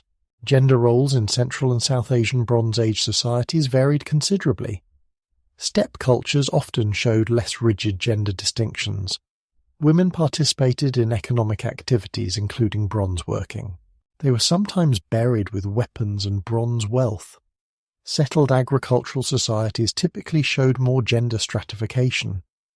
But even here, evidence suggests women's participation in bronze production and trade technology and daily life. The intricate web of Bronze Age trade routes connected distant civilizations in unprecedented ways. From the tin mines of Cornwall to the copper deposits of Cyprus, from the amber beaches of the Baltic to the gold fields of Nubia, materials flowed across continents. These networks carried more than raw materials and finished goods. They transmitted technologies, ideas, artistic styles, and cultural practices. The Bronze Age was humanity's first era of globalization. Maritime trade routes formed the arteries of Bronze Age commerce. Ships grew larger and more seaworthy as shipbuilding techniques improved. The development of keeled vessels allowed for open sea navigation. Bronze tools enabled precise woodworking for ship construction. Bronze anchors provided secure mooring. Bronze weapons protected valuable cargoes from pirates. The Mediterranean became a highway connecting diverse cultures. The evidence from shipwrecks provides extraordinary insights into Bronze Age trade. The Uluburun wreck off Turkey carried cargo from at least 7 different cultures. 10 tons of copper ingots lay in its hold. 1 ton of tin ingots would have produced enough bronze for thousands of tools. The ship also carried finished bronze goods, glass ingots, ivory, gold jewellery and exotic woods. This single vessel represented enormous wealth and demonstrated the scale of Bronze Age commerce. Overland trade routes crossed deserts, mountains and steppes. Donkey caravans carried tin from Central Asia to Mesopotamia. Ox-drawn wagons transported copper across European plains. Camel caravans would later follow routes established during the Bronze Age. These land routes required infrastructure including roads, bridges, and caravanserais. They needed protection from bandits. They demanded diplomatic agreements between territories. The organization of Bronze Age trade varied between state-controlled and private enterprise. Palace economies like those of Mycenaean Greece controlled international trade. Merchants operated as state agents. They carried diplomatic correspondence along with trade goods. In other regions, independent merchants formed partnerships and companies. They pooled resources for large ventures. They shared risks and profits. The Assyrian merchants at Kultepe demonstrate sophisticated private commerce. Standardization facilitated Bronze Age trade. Weight systems became regularized within regions. The mina, talent and shekel were used across the Near East. Standard ingot shapes emerged for copper and tin. Quality marks on bronze goods indicated origin and purity. These standards reduced transaction costs. They enabled long-distance trade between strangers. They represented early international commercial law. The technology of bronze production advanced through several innovations. The development of shaft furnaces increased smelting temperatures. This improved metal extraction from ores. The invention of bellows provided consistent airflow. This enabled better temperature control. The creation of complex molds allowed for sophisticated casting. These technological improvements increased both quantity and quality of bronze production. Lost wax casting represented a revolutionary technique. A model was created in wax. This was covered with clay to form a mold. The wax was melted out, leaving a cavity. Molten bronze was poured into this space. When cooled, the mold was broken to reveal the bronze object. This technique allowed for hollow casting and intricate details. It enabled the creation of large statues and complex sculptures. The alloying of bronze became increasingly sophisticated. Smiths learned that different ratios of copper to tin produced different properties. More tin created harder but more brittle bronze. Less tin produced softer, more workable metal. Lead additions improved casting properties. Arsenic bronze preceded tin bronze in some regions.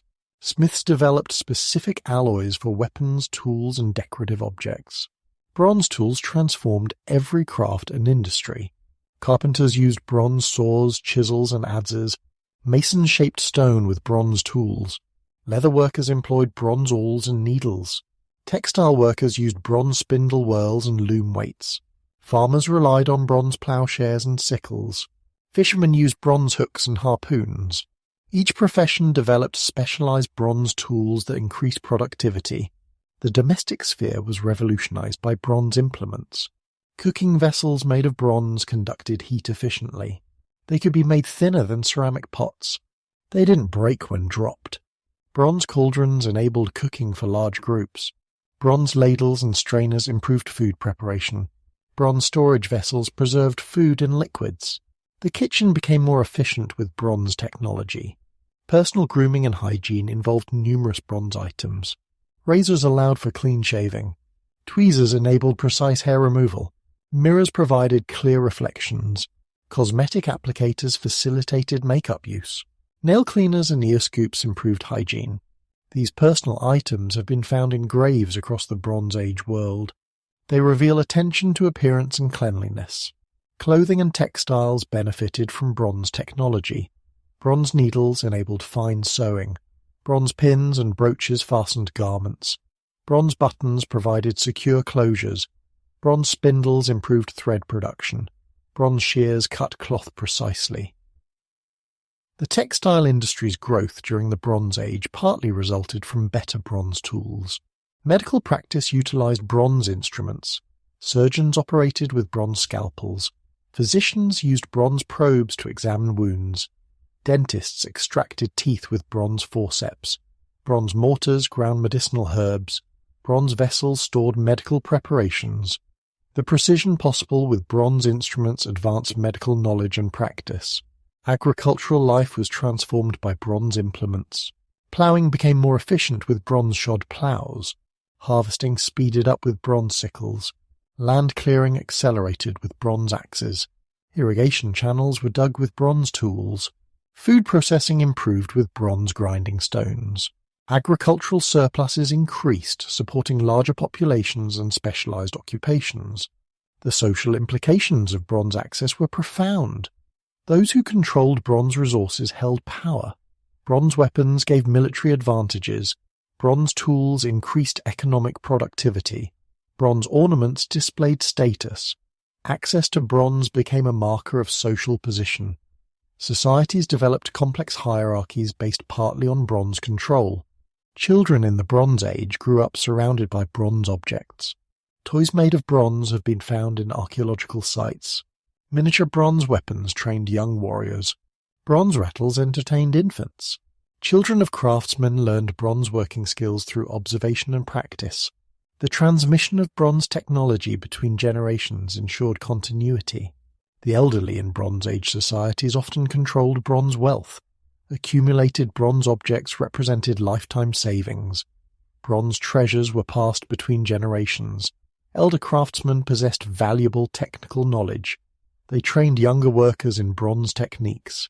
Their experience was essential for maintaining quality and innovation. Entertainment and leisure activities involved bronze objects. Musicians played bronze cymbals, bells, and horns. Athletes competed for bronze prizes. Board games used bronze playing pieces.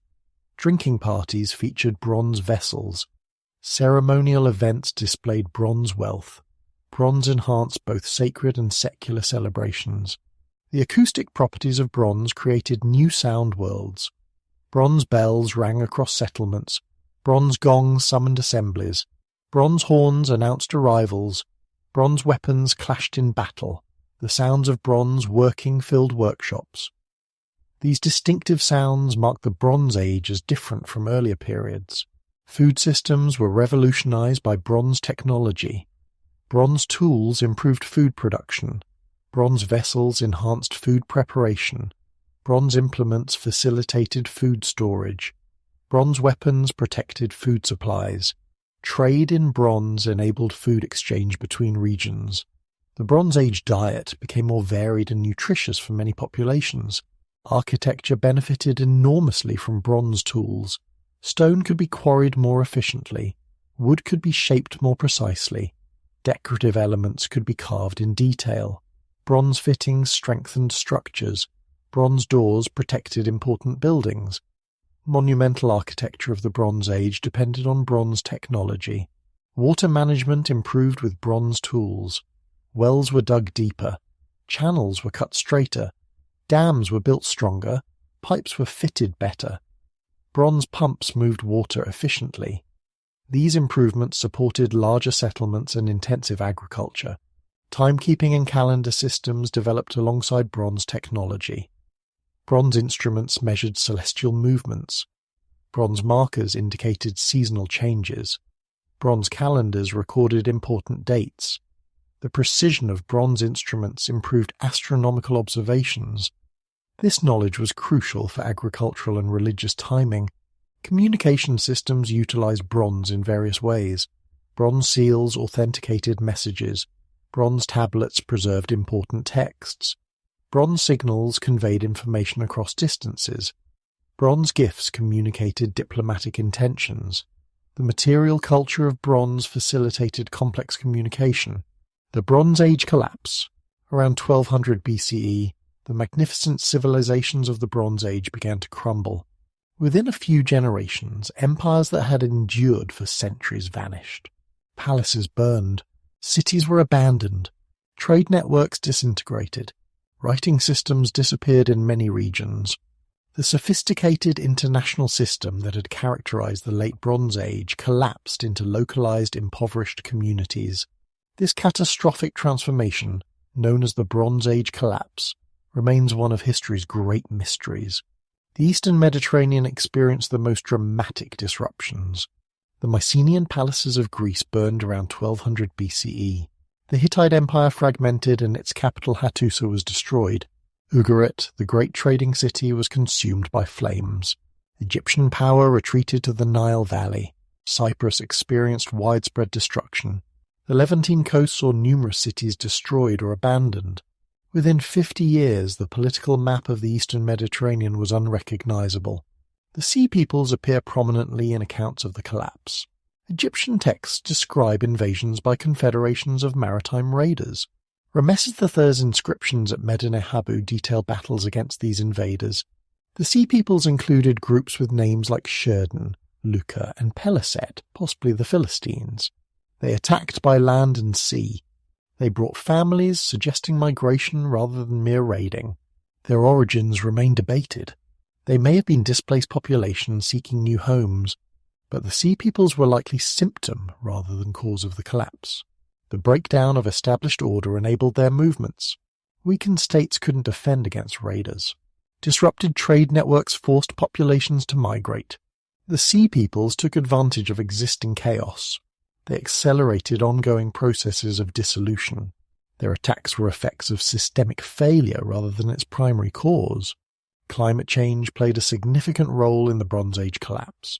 Evidence from multiple sources indicates cooling and drying around 1200 BCE. Pollen records show reduced rainfall. Lake levels dropped. Rivers carried less water. These changes affected agriculture severely. Crop yields declined. Famines became frequent. Populations faced starvation. The complex Bronze Age economies couldn't adapt quickly enough to environmental crisis. The drought particularly impacted the eastern Mediterranean. This region depended on regular rainfall for agriculture. Unlike Egypt or Mesopotamia, most areas lacked major rivers for irrigation. Reduced precipitation meant crop failures. Multiple consecutive bad years exhausted stored reserves. Hungry populations abandoned rural areas for cities. Cities couldn't feed increased populations. Social order broke down under stress. Internal conflicts intensified as resources became scarce. Competition for remaining food supplies triggered wars. Previously stable alliances fractured. Civil wars erupted within states. Palace elites lost legitimacy when they couldn't provide security. Military forces fragmented into private armies. Brother fought brother for survival. The social contracts binding Bronze Age societies dissolved. The complexity of Bronze Age systems made them vulnerable. Palace economies required extensive administrative apparatus. International trade depended on security and trust. Bronze production needed reliable supply chains. Agricultural systems required organized labor. When one element failed, others followed. The interconnectedness that had been a strength became a fatal weakness. Complex systems collapsed more completely than simple ones would have. Economic factors contributed significantly to the collapse. The international bronze trade required stable conditions. When trade routes became unsafe, bronze supplies diminished. Without bronze tools, agricultural productivity declined further. Without bronze weapons, security deteriorated. Economic specialization, once advantageous, became dangerous. Communities that had focused on single products couldn't achieve self-sufficiency. Market economies reverted to subsistence production. The breakdown of bronze supply networks was particularly devastating. Tin sources were distant and vulnerable. When trade routes closed, tin became unavailable. Without tin, bronze production ceased. Societies dependent on bronze tools faced crisis. Some regions had copper but no tin, others had neither.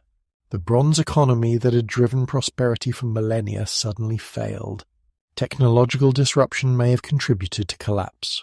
Ironworking, developed during the Late Bronze Age, offered alternatives to bronze. Iron ore was more widely available than tin. Once smelting techniques improved, iron tools proved superior to bronze for many purposes. Societies with iron technology had advantages. The monopolies that bronze-controlling elites had enjoyed eroded. Power structures based on bronze control weakened. Disease potentially played a role in the collapse. Increased population movements spread pathogens.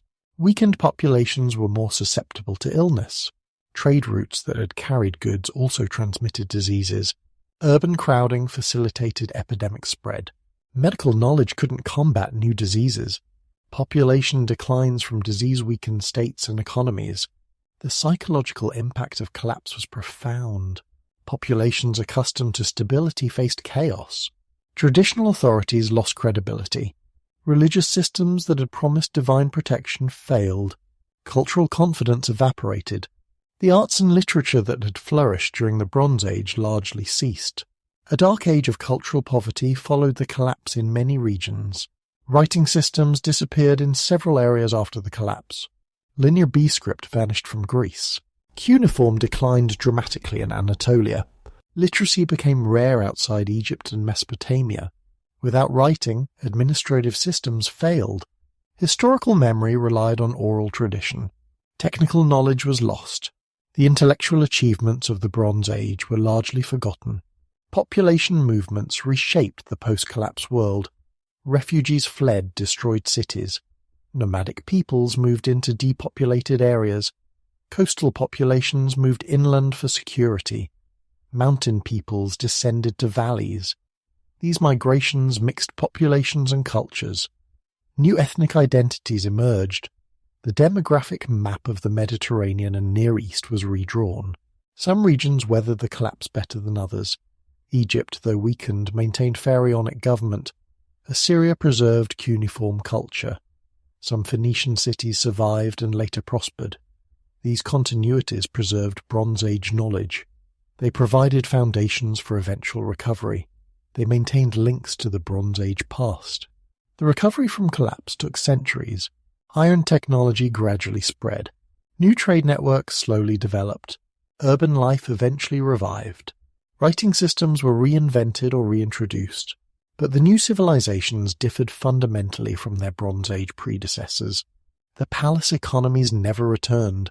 International systems remained less integrated. The Bronze Age's unique configuration was gone forever. Archaeological evidence of the collapse is dramatic. Destruction layers mark the end of Bronze Age occupation at numerous sites. Burned palaces contain scattered tablets recording final desperate moments. Hordes of bronze objects were buried and never recovered. Fortifications show evidence of siege and assault. Human remains sometimes indicate violent death. The physical record confirms ancient texts describing catastrophe. The collapse's causes remain debated among scholars. No single factor explains all aspects. Climate change, systems collapse, invasion, internal conflict, economic failure, and technological change all contributed. Different regions experienced different combinations of factors. The collapse was not a single event, but a cascade of failures. Understanding requires considering multiple interacting causes. Lessons from the Bronze Age collapse resonate today. Complex interconnected systems are vulnerable to cascading failures. Climate change can destabilize civilizations. Economic specialization creates dependencies. Technological change disrupts established orders. Social inequality can lead to internal conflict. The Bronze Age collapse warns against overconfidence in civilization's permanence. The memory of the collapse influenced later cultures. Greek legends of the Trojan War and the return of the Heraclidae preserved dim memories of Bronze Age destruction. Biblical accounts of the Exodus and conquest of Canaan may reflect collapse-era disruptions. The myth of a lost golden age appears in many traditions. These stories transmitted cultural trauma across generations. The end of the Bronze Age marked humanity's first great civilizational crisis. Previous local collapses had occurred, but nothing matched this scale. The simultaneous failure of multiple advanced societies shocked the ancient world. It demonstrated civilization's fragility. It showed that progress was not inevitable. The Bronze Age collapse remains a cautionary tale about the vulnerability of complex societies, yet the collapse also demonstrated human resilience. Survivors adapted to new conditions. They developed new technologies. They created new social organizations. They rebuilt trade networks. They founded new cities. From the ashes of the Bronze Age arose the Iron Age civilizations that would shape subsequent history. The collapse, though catastrophic, was not the end but a transformation. The transition from Bronze to Iron Age was gradual and uneven. Some regions quickly adopted iron technology. Others maintained bronze traditions for centuries. The two metals coexisted for extended periods. Bronze remained important for certain applications. It never entirely disappeared from use. The Iron Age built upon Bronze Age foundations rather than completely replacing them. Conclusion. The Bronze Age stands as humanity's first great leap into technological civilization. For 3,000 years, from roughly 3300 to 1200 BCE, bronze shaped human destiny. This remarkable alloy of copper and tin did more than provide better tools and weapons. It catalyzed the development of writing, stimulated international trade, enabled architectural marvels, and fostered artistic achievements that still inspire wonder. The Bronze Age laid foundations upon which all subsequent civilizations would build. The transformation bronze brought to human society was comprehensive. Agricultural productivity increased with bronze tools, supporting larger populations. Specialized crafts emerged, creating complex economies. Social hierarchies developed around bronze control. Military technologies evolved through bronze weapons. Religious practices incorporated bronze objects. Daily life was revolutionized by bronze implements. No aspect of human existence remained untouched by this revolutionary metal. The geographical spread of bronze technology connected diverse cultures. From China to Britain, from Scandinavia to Nubia, bronze working traditions developed. Each region contributed unique innovations. Technology spread along trade routes. Artistic styles influenced distant lands. Ideas traveled with bronze merchants. The Bronze Age created humanity's first global culture, united not by empire but by shared technology and trade. The intellectual achievements of the Bronze Age were remarkable. Writing systems developed to record bronze transactions. Mathematics advanced to calculate alloys and trade. Astronomy progressed through bronze instruments. Engineering reached new heights in bronze-aided construction.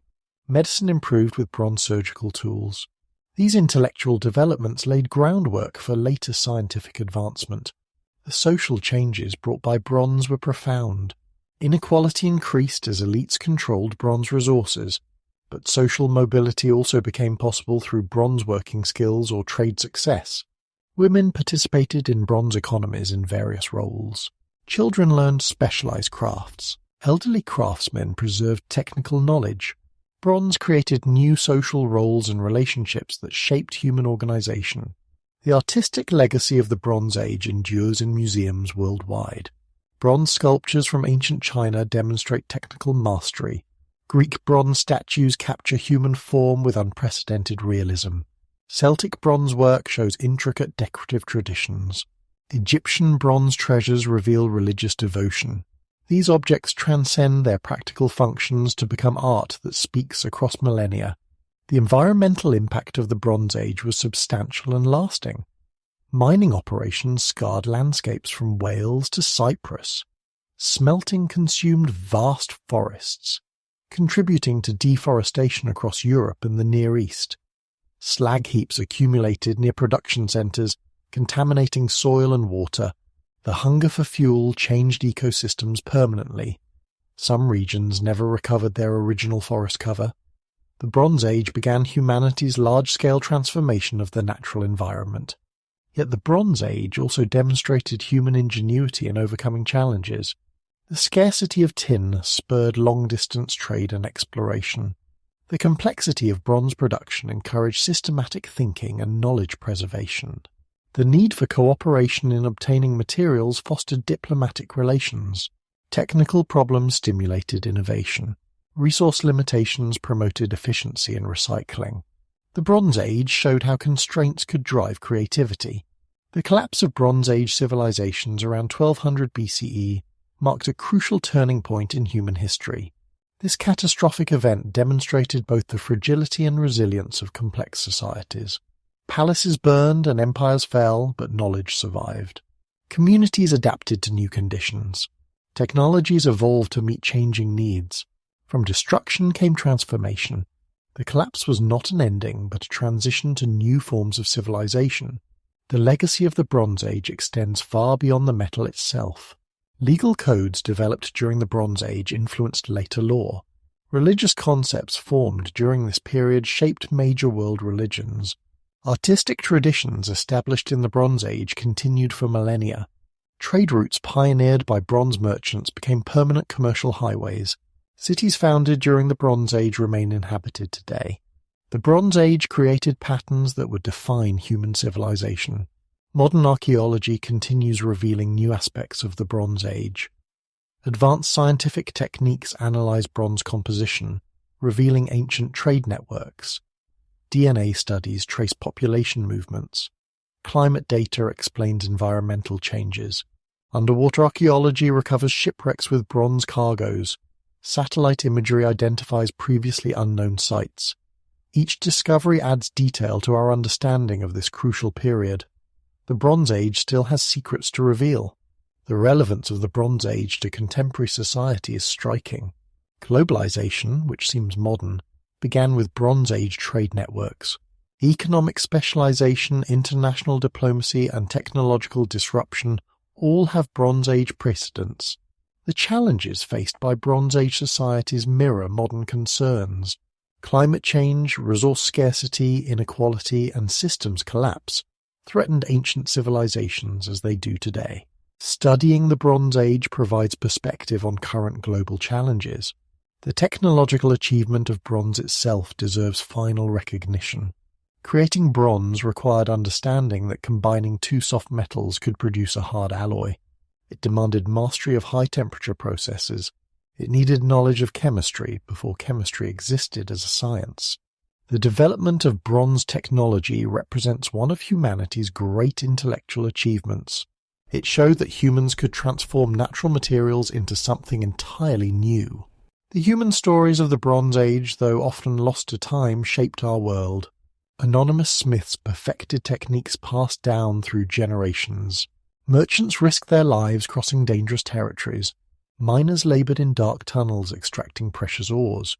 Farmers fed growing populations with bronze-enhanced agriculture. Warriors defended their communities with bronze weapons.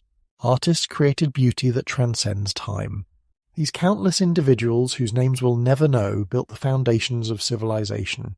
The spiritual and symbolic significance of bronze transcended its practical uses. The metal's golden shine associated it with divinity and immortality. Its transformation from ore to finished object seemed magical to ancient peoples.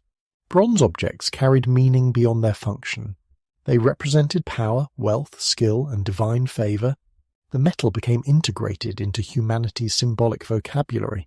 Even today, bronze medals recognize achievement, continuing ancient traditions. The end of the Bronze Age was not the end of bronze itself. The metal continued to be used throughout the Iron Age and beyond. Bronze remained superior to iron for certain applications. Ships used bronze fittings resistant to corrosion. Artists preferred bronze for sculpture. Musicians valued bronze for bells and cymbals. Bronze never disappeared but found its appropriate niches. The metal that defined an age became a permanent part of human technology. The Bronze Age teaches us about innovation and adaptation. It shows how new technologies transform societies in unexpected ways.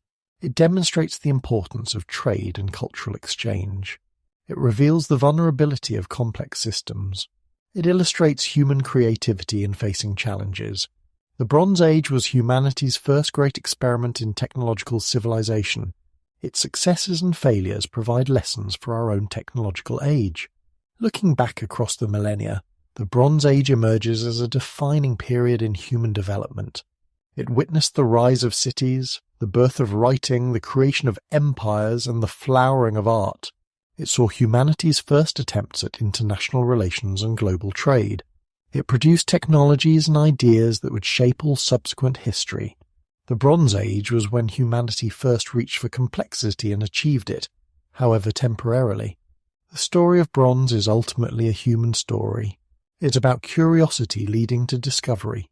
It's about cooperation enabling achievement. It's about creativity overcoming limitations. It's about ambition building civilizations. It's about failure teaching resilience. Every bronze object in museums worldwide represents human hands that shaped it, human minds that conceived it, human societies that valued it. The Bronze Age was humanity's first great collective achievement. As we face our own technological transitions and global challenges, the Bronze Age offers both warnings and inspiration. It warns against overconfidence in complex systems. It warns about environmental degradation and resource depletion. It warns that climate change can topple civilizations. But it also inspires with examples of human ingenuity, resilience, and creativity. It shows that humans can adapt to change, overcome catastrophe, and build anew.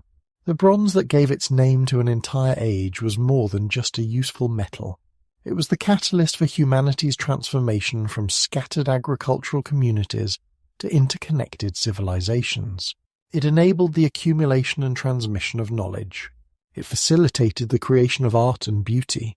It made possible the growth of cities and empires. Bronze was the medium through which humanity first expressed its full potential for both creation and destruction.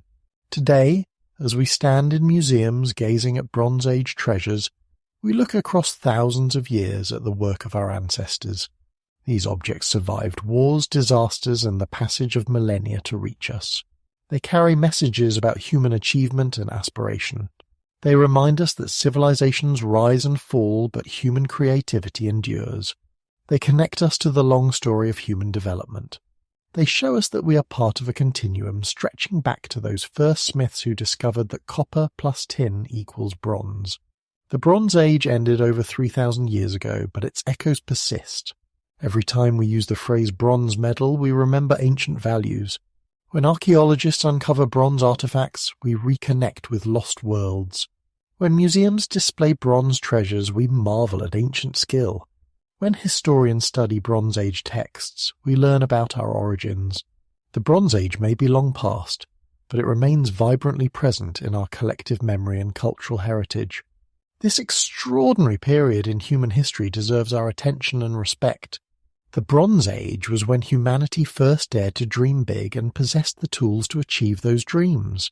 It was when local became global, when simple became complex, when survival became civilization. The men and women of the Bronze Age, working with copper and tin, created the template for all future human development. They showed what humanity could accomplish when knowledge, resources, and ambition combined. The story of the Bronze Age is far from complete. New discoveries constantly revise our understanding. Future excavations will reveal unknown cultures. Scientific advances will answer current mysteries. Climate research will clarify environmental changes. Genetic studies will trace population movements. The Bronze Age still has much to teach us. Its story continues to unfold as each generation of scholars adds new chapters to our knowledge. As our exploration of the Bronze Age draws to a close, we're left with profound appreciation for this transformative period. From the first experimental alloys to the Great Collapse, from village smithies to palace workshops, from local trade to international commerce, the Bronze Age represents humanity's first great adventure in technological civilization. It was an age of innovation and tradition, of creation and destruction, of triumph and tragedy. It was the age when humanity discovered its capacity to reshape the world through technology. The legacy of those ancient bronze workers lives on in our modern world. Their innovations in metallurgy paved the way for all subsequent technological development. Their trade networks established patterns of international exchange. Their cities provided models for urban organization. Their art inspired aesthetic traditions. Their writing systems evolved into modern scripts. Their religious concepts influenced major faiths. Their agricultural techniques fed growing populations. Every aspect of Bronze Age achievement contributed to the foundation of modern civilization. Thank you for joining me on this journey through the Bronze Age, humanity's first great technological revolution. From the fertile valleys of Mesopotamia to the windswept steppes of Central Asia, from the sun-drenched islands of the Aegean to the misty hills of Britain, we've traced the story of bronze and the civilizations it created. We've seen empires rise and fall, technologies develop and spread, cultures flourish and vanish. We've witnessed humanity's first attempt at building complex, interconnected civilizations, with all their achievements and failures. The Bronze Age reminds us that human history is a story of constant change and adaptation. Technologies emerge, transform societies, and eventually give way to new innovations. Civilizations rise to great heights only to collapse and be replaced. But through all these changes, human creativity, resilience, and curiosity endure. The same drive that led ancient smiths to experiment with metal alloys continues to push us toward new discoveries. The same desire for connection that created Bronze Age trade networks now links us in global communications. The same artistic impulse that produced Bronze Age masterpieces continues to inspire contemporary creators. As you go about your daily life, perhaps you'll occasionally think about the Bronze Age ancestors who laid the foundations for our world. When you use a metal tool, remember the smiths who first discovered alloying. When you engage in trade, recall the merchants who pioneered international commerce. When you see bronze sculptures in museums, appreciate the artistic traditions stretching back millennia. When you read about ancient civilizations, understand that their Bronze Age achievements made possible all that followed. The Bronze Age was humanity's first great leap into technological civilization, and what a leap it was. From simple villages to mighty empires, from stone tools to bronze weapons, from local subsistence to international trade, from oral traditions to written literature, the Bronze Age transformed every aspect of human existence. It was an age of heroes and merchants, of priests and craftsmen, of warriors and farmers, all connected by the remarkable metal that gave the age its name. If you found this journey through the Bronze Age fascinating, please like this video and subscribe to the channel for more explorations of history's great civilizations and transformative periods. Until next time, remember that the past is never truly past. It lives on in the technologies we use, the cities we inhabit, the art we create, and the stories we tell. The Bronze Age may have ended 3,000 years ago, but its legacy surrounds us still, cast in the enduring metal that first showed humanity what it could achieve when imagination met innovation.